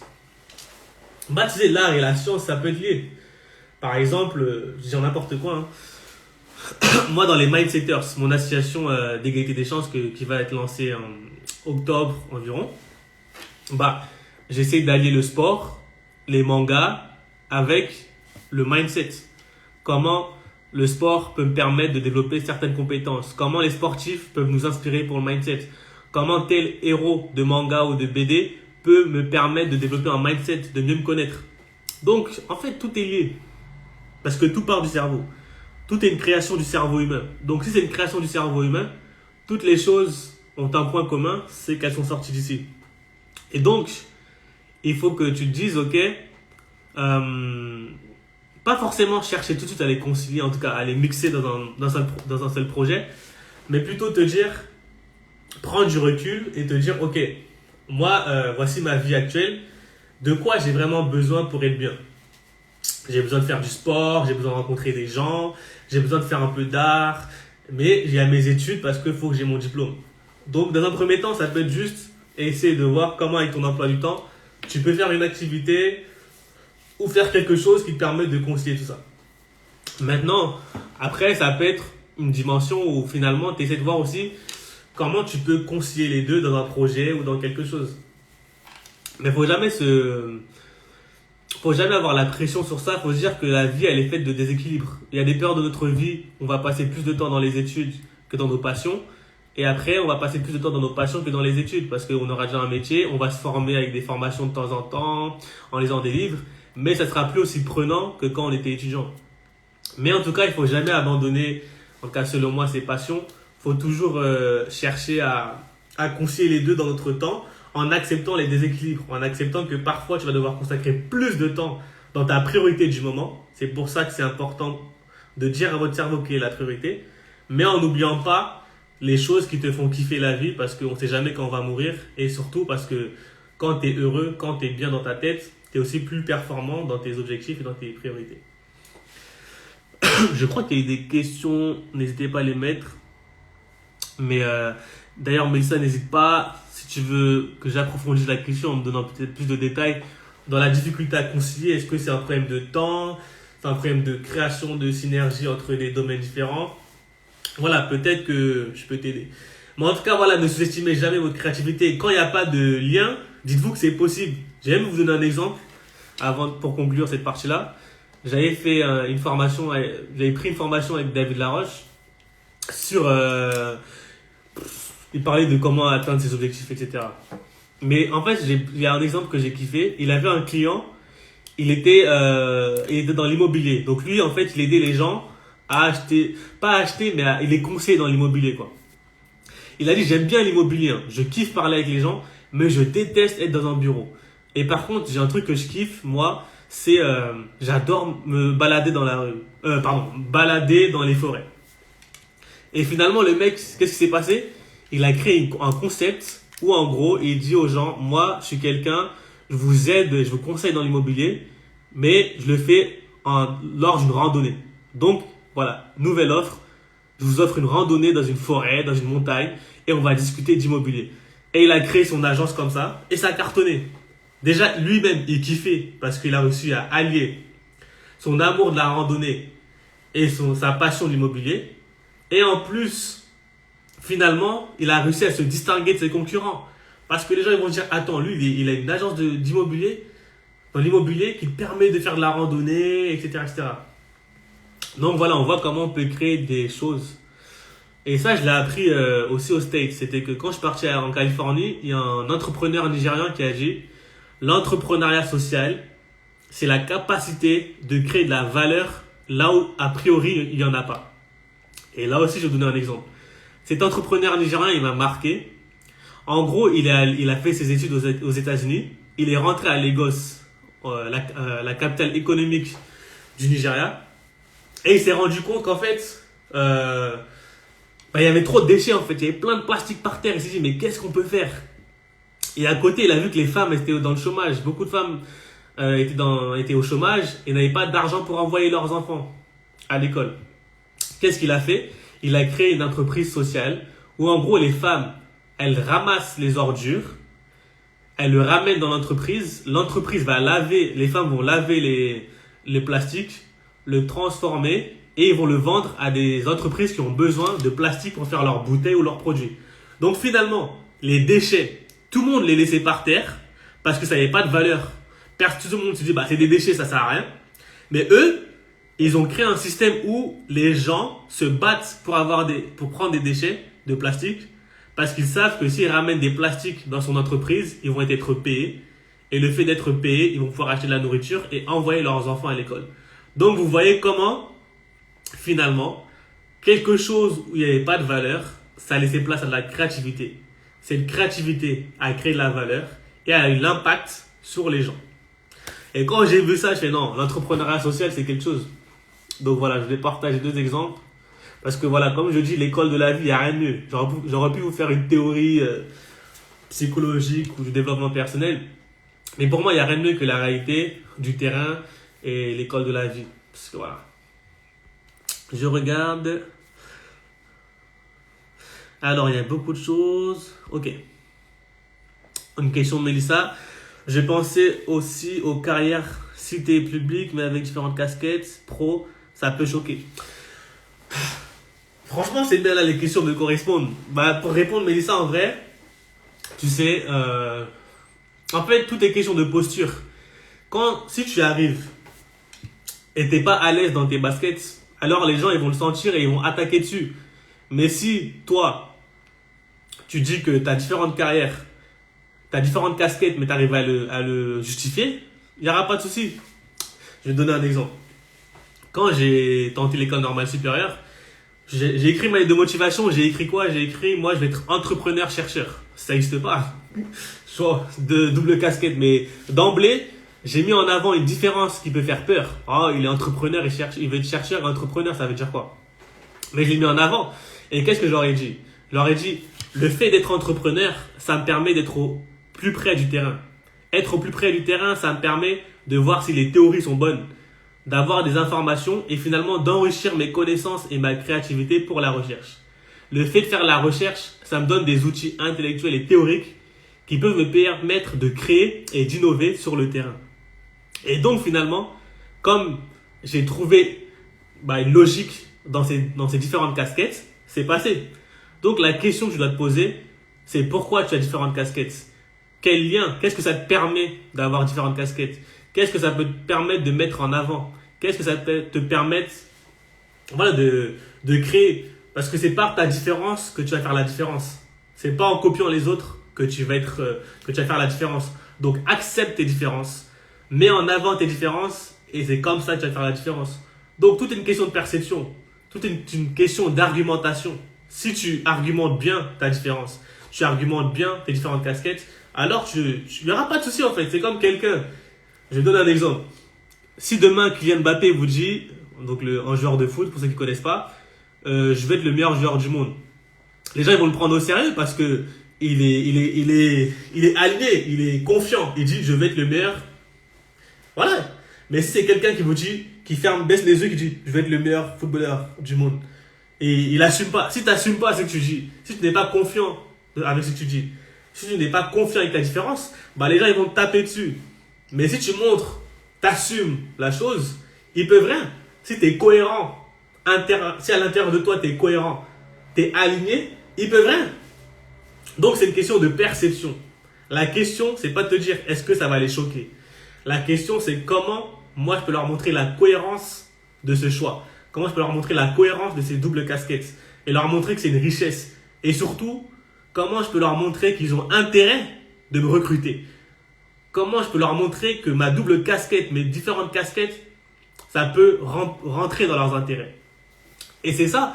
Et surtout avec la mondialisation, la crise sanitaire, maintenant les gens ils ont compris. C'est fini les carrières classiques, les gens qui sont linéaires, qui font le même métier tous les jours, ça y est. Donc faut pas avoir peur.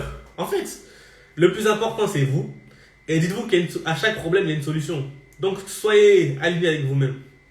Et ça ira. C'est ça le plus important. Mais super question là, je kiffe le live là. Franchement, continuez à mettre vos questions. Moi je fais tout. Je donne comme d'hab, je donne le maximum de ma valeur. J'essaie de vous répondre. Si je connais pas, je sais qu'il y a une communauté de dingue. On n'est pas nombreux pour l'instant. Je vous promets qu'on sera nombreux. Mais le plus important, c'est la qualité. Donc n'hésitez pas, entraidez-vous.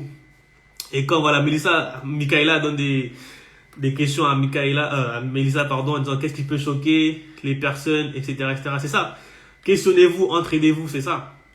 Et comme Michaela le dit, c'est ça, faut savoir qui sont vos interlocuteurs. C'est ça en fait.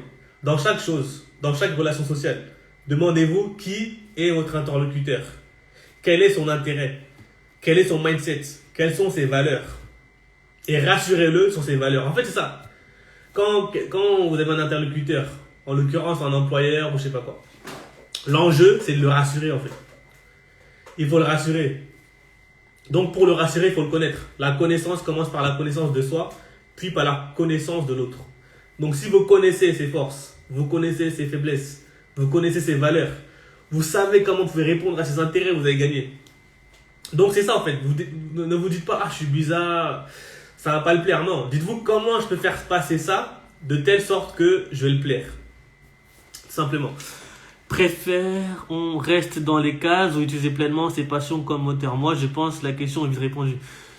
Non, mais de toute façon, pour exceller, il faut aimer. Si on n'aime pas ce qu'on fait, c'est dur d'exceller. Donc, c'est clair. Et surtout, voilà, moi, quand je suis un fervent croyant que c'est par la différence qu'on fait la différence. C'est pas en copiant les autres qu'on va devenir le meilleur. C'est comme si moi, je faisais des lives comme les autres, si je faisais des mêmes reels que les autres. Voilà. En fait, il faut avoir confiance sur sa différence. Moi, quand j'ai commencé les lives, je vais pas vous mentir, tout le monde a peur. Je vais avoir 4 personnes qui ont regardé mon live. Mais j'ai dit, même si il n'y a que 2 personnes qui regardent mon live, c'est pas grave. Parce que même si j'impacte une personne, cette personne-là peut impacter d'autres personnes. Ainsi de suite. Donc c'est ça. Et il faut pas avoir peur de ça, quoi. Là, je vois, il y a peut-être une personne qui demande à rentrer dans le live. Je sais pas c'est qui. Mais peut-être d'abord me dire pourquoi tu veux monter dans le live, quelles questions je vais poser. Parce que voilà, moi, c'est important. Dans ces lives-là, c'est que je mets de la sécurité, de la bienveillance. C'est important. C'est important. Donc voilà. Alors, je sais pas s'il y a d'autres questions. N'hésitez pas. Je crois là, c'est le live le plus long qu'on avait fait. Hein. Après, je crois aussi avec Réfléchissez et Réussissez qui est là d'ailleurs. Salut Nicolas. Très bonne page, suivez-le. Hein. Franchement, top, top, top. Ses stories sont excellentes. Il m'a conseillé plein de livres. Là, je les ai achetés. Comme L'art de réussir que j'ai fini aujourd'hui. Franchement, top. Top, top, top. Et quand je vous dis que votre entourage il est important, c'est l'entourage même sur les réseaux sociaux. Entourez-vous de gens qui vous apportent du contenu de qualité par les lives, par les stories. Moi, je blague pas avec ça. Franchement, votre cerveau, il est limité dans sa capacité d'analyser de l'information. Donc, si vous lui donnez de la merde, il va créer de la merde. C'est triste à dire, mais c'est vrai. C'est comme si vous prenez une plante. Si vous lui donnez de l'eau, elle va survivre. Si vous lui donnez de la merde, elle va mourir. Vous, c'est pareil. C'est pareil. Donc, voilà. Et comme je vous dis, n'hésitez pas à partager le live parce que le but, c'est vraiment qu'on puisse impacter davantage de personnes. Et je sais que malheureusement, on est dans une société où on ne veut pas que les gens ils atteignent leurs objectifs. Il faut dire les choses. L'intérêt d'Instagram, des réseaux sociaux, c'est que vous scrollez, vous passez toute votre vie sur le réseau social. Parce que si vous passez toute votre vie ici, vous allez consommer, vous allez acheter des produits, vous allez perdre du temps, etc. Vous allez voir des publicités. C'est triste à dire, mais c'est ça. Donc, un couteau, il peut soit tuer, soit vous permettre de vous nourrir. Instagram, c'est pareil. A priori, Instagram, ça va vous divertir, ça va vous éloigner de vos objectifs. Mais vous voyez comment vous pouvez transformer le couteau en allié.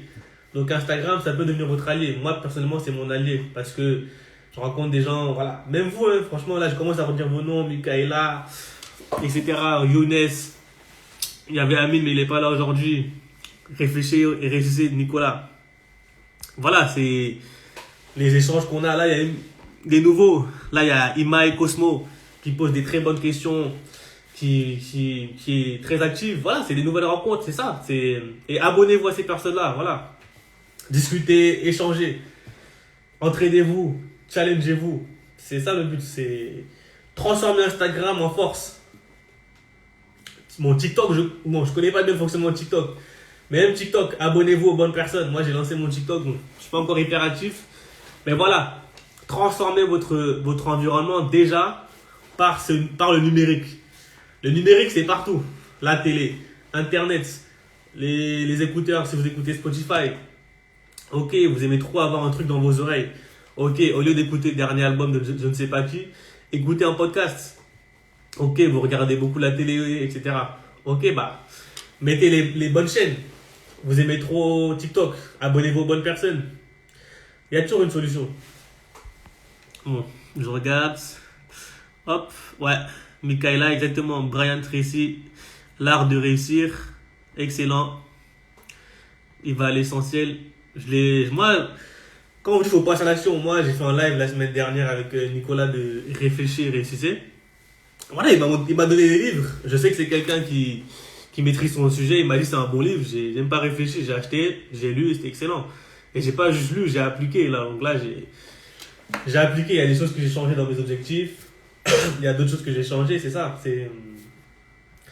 Franchement, Internet, c'est une opportunité incroyable. Mais c'est à la fois un danger et une opportunité. Comme dans tout, le yin et le yang. Donc, franchement, moi, mon objectif, c'est vraiment de vous faire prendre conscience qu'on a tous un potentiel. Et surtout qu'on doit s'entraider. C'est-à-dire, voilà, partagez le live, faites qu'on soit un maximum, que les gens puissent être impactés, conscientisés. Parce que, en fait, c'est un combat. Le cerveau, c'est un combat. C'est un combat entre vous-même, vos intérêts, et les tentations entre les réseaux sociaux, les publicités, votre entourage, c'est ça. Et malheureusement, on n'en parle pas assez. On va plus mettre en avant des gens qui vont danser, des gens qui vont vendre des produits, des gens qui vont vous demander de dépenser votre énergie sur leurs priorités et pas vos rêves. Et malheureusement, c'est triste. Parce qu'après, on arrive à la fin de notre vie, on se dit si seulement j'avais pu. Vous allez voir peut-être vos amis qui vont réussir, vous allez dire putain, si j'avais fait les mêmes choix que lui, votre ami qui a décidé d'investir en lui, d'investir dans des formations, dans des livres, dans des podcasts, et vous dire ça, mais qu'est-ce qu'il fait, on n'a qu'une vie, moi je suis jeune, je vais aller faire la fête, danser toute la nuit, et finalement à vos 40 ans, vos 50 ans, vos 70 ans, punaise, quand j'étais jeune, j'avais l'énergie, j'aurais pu me donner à fond, et je ne l'ai pas fait. Mais j'espère qu'au contraire, vous allez me dire, j'ai eu le live de Pierre, j'ai eu le live de Réfléchissez, je sais pas, le live de quelqu'un d'autre ici qui va faire un live, et finalement j'ai une prise de conscience. Moi, mon but, c'est pas juste de vous apporter des connaissances, parce que le plus important, c'est vous-même, c'est la prise de conscience. En fait, vaut mieux quelqu'un qui a peu de connaissances, mais qui est déterminé à réussir, qui passe à l'action, qui échoue, qui apprend ses échecs, que quelqu'un qui connaît tout, mais qui en fait rien. C'est pour ça que là, mon but, c'est pas de faire des masterclass, etc. Quand je vais faire des masterclass payantes, etc., ça sera seulement pour les gens qui savent déjà pourquoi ils en ont besoin. Parce que si vous prenez que des connaissances, mais vous en faites rien, ça sert à rien. Donc c'est hyper important, vous à votre échelle.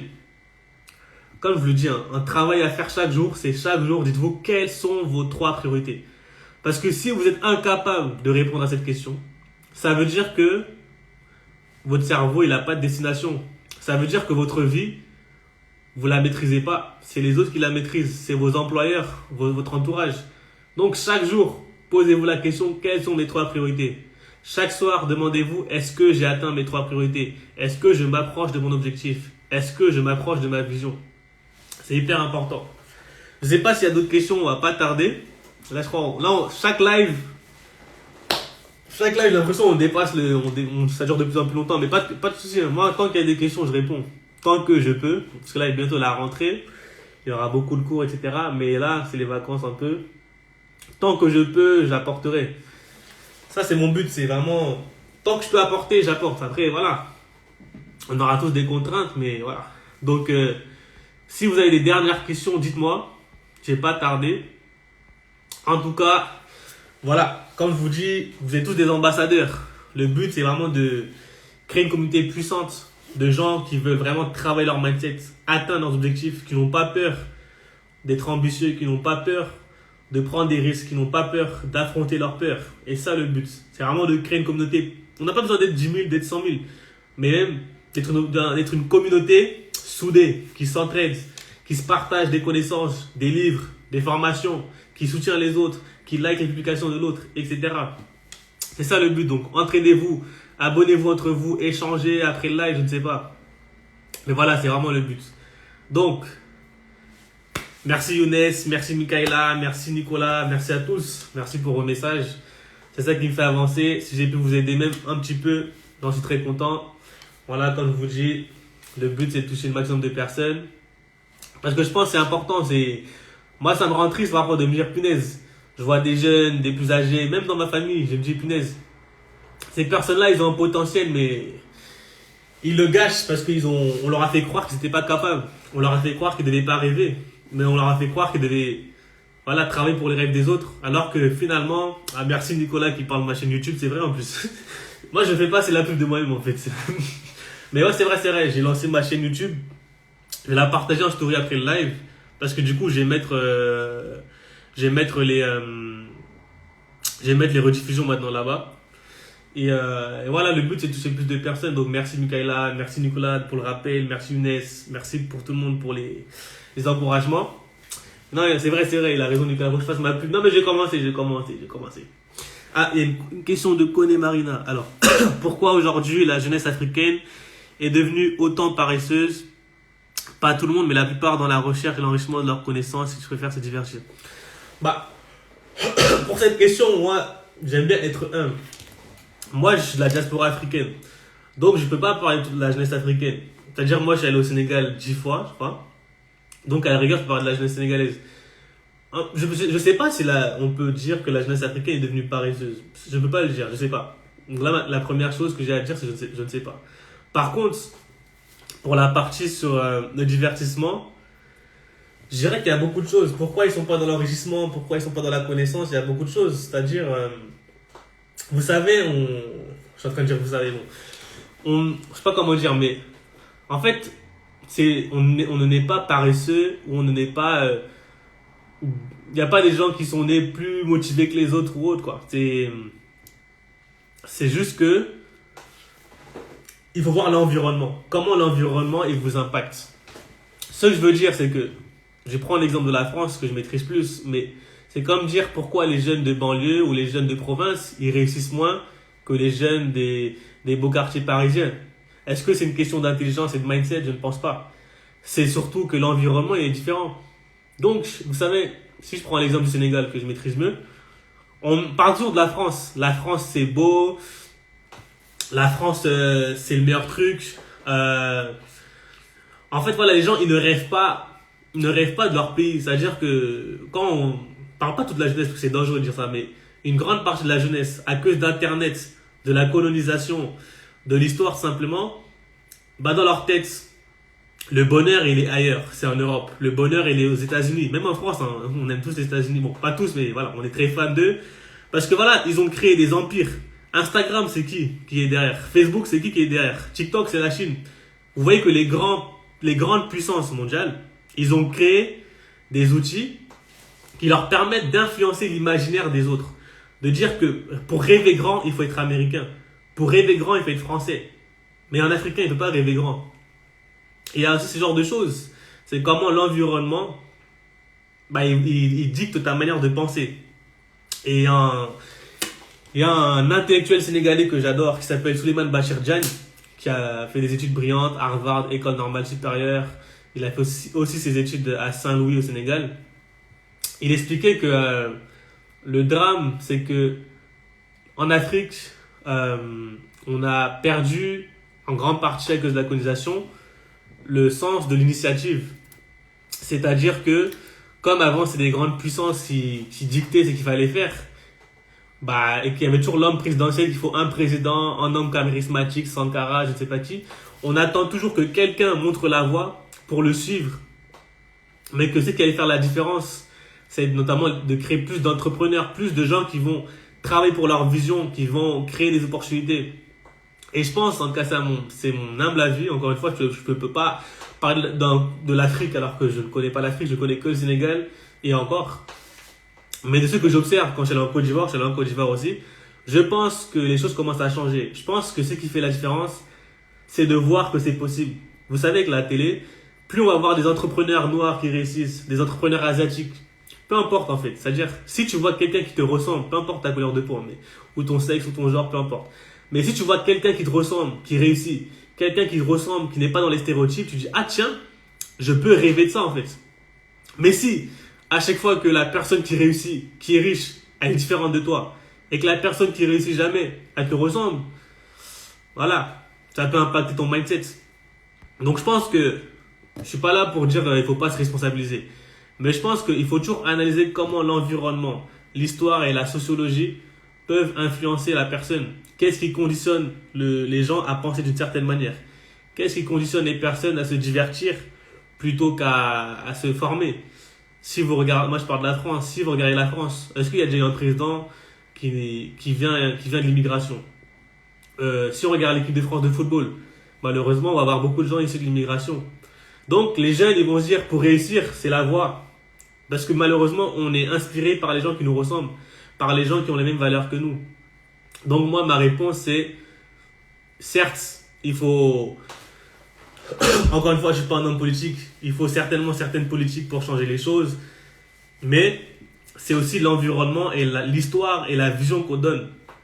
Les Japonais, pourquoi ils sont devenus... Vous n'avez pas remarqué que les Japonais au début ils étaient pauvres avec la guerre, etc. Mais ils ont créé non seulement une industrie forte, mais ils ont créé aussi un soft power fort, c'est-à-dire la puissance douce, les mangas, mettre en avant les sushis, leur nourriture, leur gastronomie. Et c'est ça en fait, parce que du coup leur culture était compatible avec la réussite. Alors que certains pays, certaines cultures, ça associe avec la pauvreté, avec la misère. On ne peut pas réussir et être africain, on ne peut pas réussir et être cambodgien, on ne peut pas réussir et être je sais pas, colombien, etc. Donc voilà, c'est ma réponse. Alors,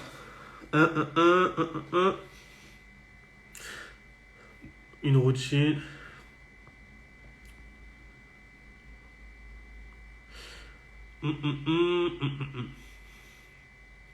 Alors, il y a une question que j'ai partagée. Alors, bonsoir aux nouveaux arrivés. Je vois pas vos réactions, hein, mais c'est bien. Je vois qu'il y a beaucoup d'interactions, mais j'arrive pas à tout lire. C'est trop bizarre sur le live. Alors, comment installer une routine matin, soir et ZP pour être plus clair? Ok, Lucie, je vais essayer de répondre. Alors, comme d'hab, la première étape, c'est posez-vous la question de pourquoi vous avez besoin d'une routine. Déjà, c'est la première question. Parce que avant de mettre en place quelque chose, demande-toi pourquoi je dois mettre en place quelque chose. Avant de te poser la question du comment, pose-toi la question du pourquoi. Pourquoi tu veux installer une routine? Pourquoi le matin tu as besoin de faire quelque chose? Est-ce que tu as besoin de faire du sport? Est-ce que tu as besoin de lire? Pourquoi en fait? Je donne un exemple, peut-être qu'un entrepreneur il a besoin d'avoir une routine du matin parce que il a besoin de se former. Il travaille, pour l'instant il n'a pas d'argent avec son projet. Donc il travaille la journée. Donc le seul moyen de se former, d'avancer sur son projet, c'est de bosser un peu le matin et de bosser un peu le soir. Donc dans sa routine du matin et sa routine du soir, il aura une partie des tâches ou des actions en lien avec son projet. Ça peut être la lecture, la rédaction de quelque chose, je sais pas, la prospection, voilà. Ensuite, quelqu'un qui a un surpoids ou qui a un problème du cœur, peut-être qu'il a besoin de faire du sport, mais il a un travail. Donc le matin, il a peut-être besoin de faire du sport. Le soir, il a peut-être besoin de faire du sport. Donc voilà, c'est des exemples. Donc première étape, demandez-vous pourquoi vous avez besoin de mettre une routine. Deuxième étape, qu'est-ce que vous devez mettre en place du coup pour répondre à ces besoins? Quelles habitudes, quelles activités mettre en place?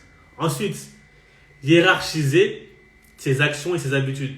Est-ce que le plus important c'est de lire un livre ou de faire de la méditation ou de, je sais pas, de regarder un manga, j'en sais rien du tout. Et ensuite, être réaliste. Moi, je conseille d'être le plus simple possible au début. Encore une fois, c'est que ma vision. Donc voilà, que mon avis. Mais je conseille de commencer doucement. Quand on n'a jamais eu de routine le matin et le soir. Moi, quand j'avais pas de routine le matin et le soir, ma seule routine le matin quand j'ai commencé, c'était de courir tôt. Dès que je me réveillais, je courais, regarder ma vision et commencer à travailler. Le soir, tout ce que je faisais, c'était de regarder si je m'étais bien senti, est-ce que j'avais atteint mes objectifs. Comment? C'est simple. Parce que ça va créer une habitude. D'abord, votre cerveau, il va savoir que le matin et le soir, il y a une routine. Dans cette routine, c'est simple, il n'y a que deux ou une action. Une fois que l'habitude, elle est bien ancrée, bonjour aux nouveaux arrivés, bonsoir plutôt. Là, au fur et à mesure, vous mettez les différentes choses que vous voulez intégrer à vos routines. Mais parce qu'au préalable, vous avez hiérarchisé les choses. Donc d'abord, pendant un mois, dans mes routines du matin, je vais faire mes deux priorités. T'inquiète Younes, ouais, de toute façon je vais bientôt finir. Alors, Younes, ok, regarde ta vision, désolé d'avoir quitté le live. Oui, en fait Younes, pour te contextualiser, donc Lucie elle a posé une question, comment installer une routine du matin et du soir? Et j'avais dit que moi, personnellement, j'avais commencé de manière simple. C'est-à-dire l'enjeu, c'est d'abord que votre cerveau se dise, ok, chaque matin j'ai un truc à faire avant de bosser, chaque soir avant de me coucher j'ai un truc à faire. C'est mes routines du matin et du soir. Ensuite, pour savoir quoi faire dans ces routines-là, il faut mettre très peu de choses. Parce que quand il y a trop de changements, votre cerveau, il procrastine. Parce que le cerveau a peur du changement. N'oubliez jamais ça. Votre cerveau, il veut survivre. Qui dit survivre, dit être dans le confort. Inconfort égale danger. Danger égale protection. Protection égale procrastination. Donc voilà. Donc, d'abord, voilà, mettez une activité. Ça peut être, chaque matin, vous regardez votre vision ou vous faites du sport. Chaque soir, vous regardez si vous avez atteint vos objectifs. Une fois que vous avez réussi à faire ça pendant 3 semaines, vous mettez quelque chose d'autre. Ça peut être, je sais pas, regarder ma vision, faire du sport le matin. Le soir, checker si j'ai tout atteint comme objectif et écrire sur une feuille les choses pour lesquelles j'ai de la gratitude, etc. Merci Nicolas pour le retour. Mais voilà, moi c'est ma vision. Comment on installe une routine, pour moi c'est comme ça. Comment c'est simple, créer une habitude pour notre cerveau. Et plus notre cerveau il a l'habitude, plus ça devient un automatisme, plus ça devient une seconde nature pour lui. Et au fur et à mesure, vous intégrez des choses plus complexes. Donc voilà, dites-vous que quand vous voulez faire une chose, commencez par le plus simple. D'abord, il faut que votre cerveau il prenne l'habitude, que votre mindset prenne l'habitude, qu'il l'intègre dans son logiciel, qu'il doit chaque matin faire un truc, chaque soir faire un truc. Une fois que ça s'est intégré, je complexifie les choses. J'ajoute une deuxième habitude, une troisième, une quatrième. Et ça, c'est comme ça qu'on fait, parce qu'il y avait beaucoup de questions comme ça, c'est comme ça qu'on fait le lien entre le long terme et le court terme. À long terme, on veut trop changer d'un coup. Non, doucement. Court terme, quelques changements. Mais si chaque jour vous progressez, c'est ce que Nicolas disait, c'était avec l'effet composé, le fait de progresser chaque jour d'1%, bah finalement vous allez progresser de 47 fois plus. Donc chaque jour, faites des petites actions.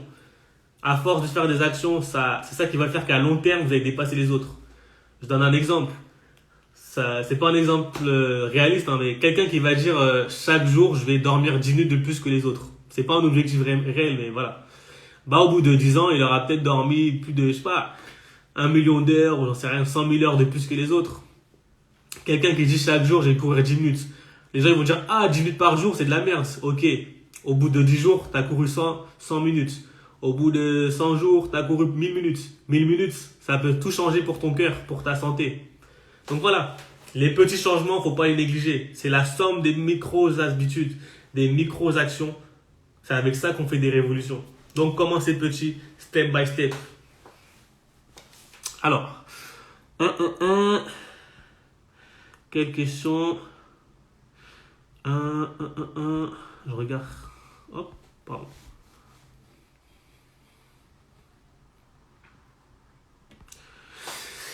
Ah là, il n'y a que des questions qui me rappellent mes propres problèmes à l'époque. Alors, Rimacraft, est-ce que voyager dans un pays inconnu pourrait déclencher un déclic?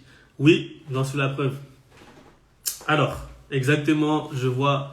Tant mieux, Lucie, si j'ai pu t'aider. N'hésite pas si tu as d'autres questions.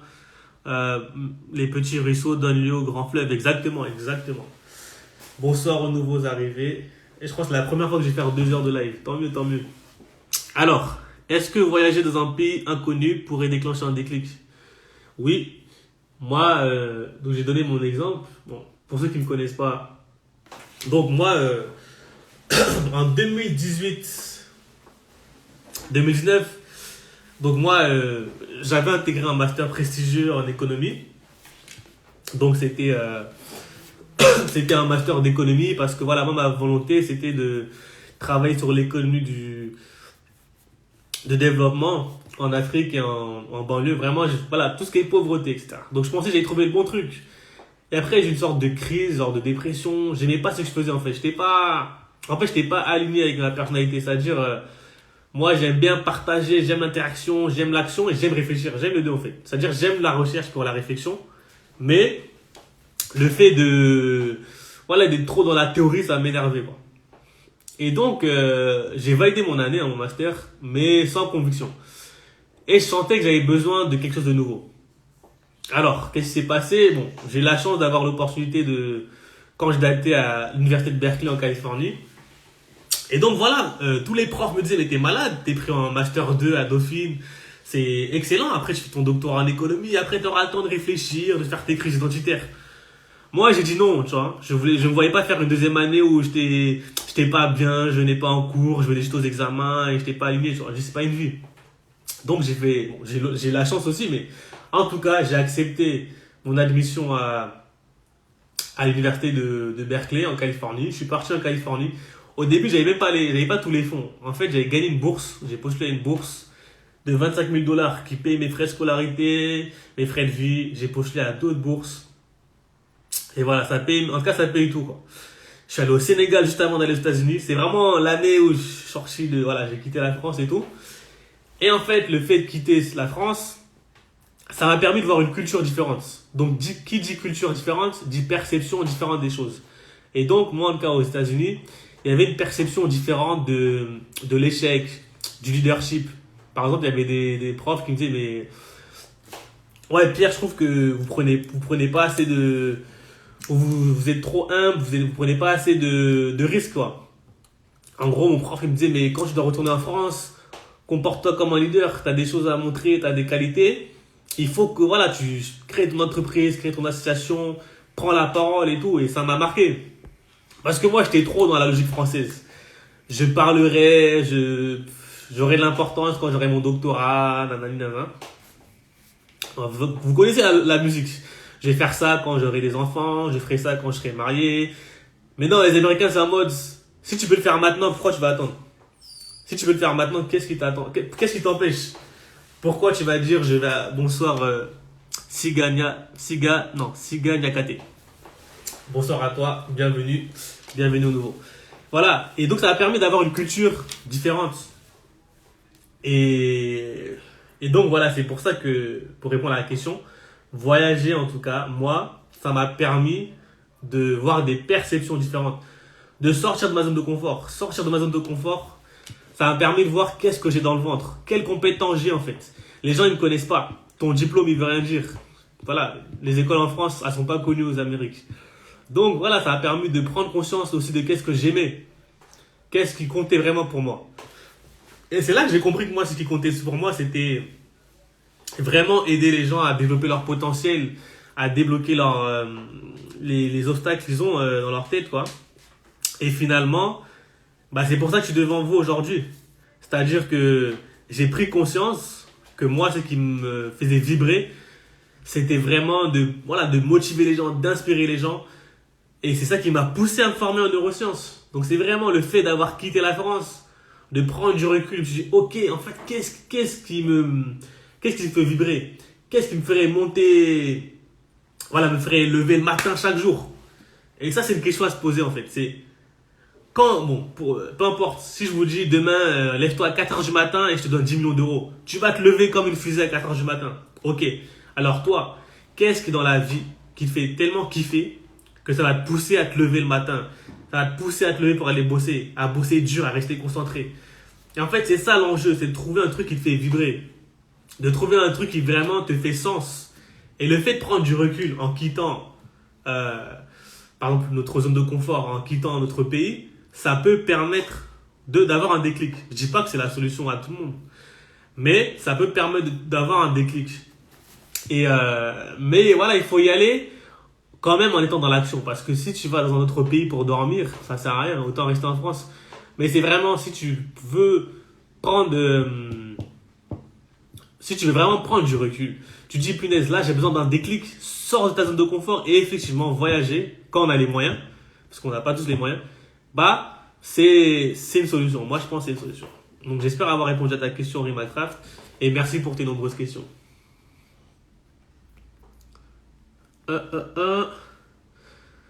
Wap. Salut Aminata. Derrière Aminata, c'est quelqu'un qui était aussi avec moi à l'African Business Club. Excellente gestionnaire, organisatrice d'événements. Yugoudou est là aussi. Voilà. Ça, c'est des gens qui, pareil, ils sont dans l'action. Ils avaient à cœur d'avoir de l'impact sur l'Afrique. Ils ne sont pas restés sur Facebook à commenter. On a créé des événements, on a souffert. Mais voilà, on a organisé un truc top. Donc, n'hésitez pas à suivre l'African Business Club pour ceux qui s'intéressent à l'Afrique, qui s'intéressent à l'entrepreneuriat, qui s'intéressent aux événements. Voilà. Donc, c'était la phase de publicité de l'African Business Club. Mais en tout cas, voilà. D'ailleurs, c'est en partant aux États-Unis que je me suis rendu compte qu'il fallait que j'intègre des associations pour être dans l'action. Et c'est comme ça que j'ai intégré l'African Business Club. Donc voilà, c'est encore aussi un exemple. Alors, est-ce aussi efficace d'écouter un livre audio que de lire un livre pour l'assimilation? Alors, je dirais que ça dépend. En fait, en plus on en parlait lors du live avec Nicolas, réfléchissez. C'était, en fait, ça dépend. Est-ce que quand tu écoutes un livre, tu prends des notes? Parce qu'en fait, l'enjeu, l'assimilation, en fait, c'est l'apprentissage. C'est-à-dire, l'enjeu, c'est que faire pour que mon cerveau retienne l'information que je viens d'avoir, que je viens de traiter. Comment ça peut arriver? L'enjeu, c'est d'être actif dans son apprentissage. Donc, si tu lis ton livre sans être concentré, en pensant à autre chose, sans prendre de notes, tu n'es pas actif dans ton apprentissage. Si tu écoutes un livre en étant en train de faire la vaisselle, en parlant à une amie, en faisant 1000 choses, bah finalement, tu es passif dans ton apprentissage. Donc, en fait, la réponse à la question, c'est pas tant de savoir s'il faut écouter un livre ou lire un livre. La question, c'est comment être actif dans son apprentissage. Pour être actif dans son apprentissage, il faut être engagé. Il faut reformuler les choses. Pour reformuler les choses, il faut prendre des notes. Il faut faire des liens avec nos expériences actuelles. Exemple, je sais pas, vous lisez un livre ou vous écoutez un live, mon live par exemple sur la procrastination. Prenez des exemples de votre vie. Prenez des exemples de votre entourage. Prenez des notes. Questionnez, posez-vous des questions.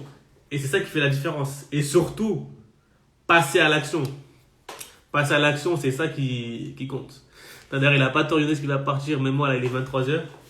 Mais voilà, Nathan, c'est ça qu'il faut retenir, c'est vraiment être actif dans ton apprentissage en te posant des questions, en prenant des notes, en faisant des liens avec des choses que tu as déjà lues, en faisant des liens avec ta vie, ton expérience personnelle et en passant à l'action. Parce qu'en passant à l'action, ça te permet de retenir les choses. Par exemple, moi, si j'apprends un truc dans un livre, je vais en parler en story, je vais en parler en ami, ça va me permettre de reformuler les choses, donc de mieux comprendre la chose, de m'assurer que j'ai bien compris et de l'assimiler. Voilà, voilà. Donc, je pense que j'ai répondu à toutes les questions. Donc, s'il n'y a pas d'autres questions, je vous dis merci pour ce live. Franchement, il était top. On a parlé pendant presque 2 heures. Franchement, merci Nicolas, merci Younes, merci Goudou, merci pour tout, voilà, pour tous vos questions, vos interactions. Merci Mikaela, merci Aminata, merci Nicolas, merci tout le monde. Donc voilà, comme je vous dis, n'hésitez pas, si vous avez des suggestions de live, des suggestions de questions, n'hésitez pas à me faire remonter, j'essaierai d'y répondre, soit par la création de contenu, soit par un live. Bon, comme Nicolas me dit, il faut faire la pub. N'hésitez pas à partager ma page à des gens que vous pensez que je peux aider. N'hésitez pas à vous abonner à ma page YouTube. Je vais essayer de faire du contenu plus approfondi que les Reels, parce que les Reels, c'est très court. Donc voilà, et surtout, voilà, le but, c'est de créer que ce live-là soit vraiment chaque mercredi. On booste notre mindset, on se motive, on progresse vers nos objectifs, on s'entraide. Donc n'hésitez pas à partager ce live à d'autres gens, parler de ce live, partagez, entraidez-vous. Mais surtout, rêvez grand, soyez ambitieux, n'ayez pas peur de l'ambition. Dites-vous qu'il faut commencer petit, découper les choses, mais qu'au fur et à mesure, tôt ou tard, on va réussir à atteindre nos objectifs. Donc, croyez en vous, passe à l'action et je vous dis à mercredi prochain, 21h10. Salut, salut.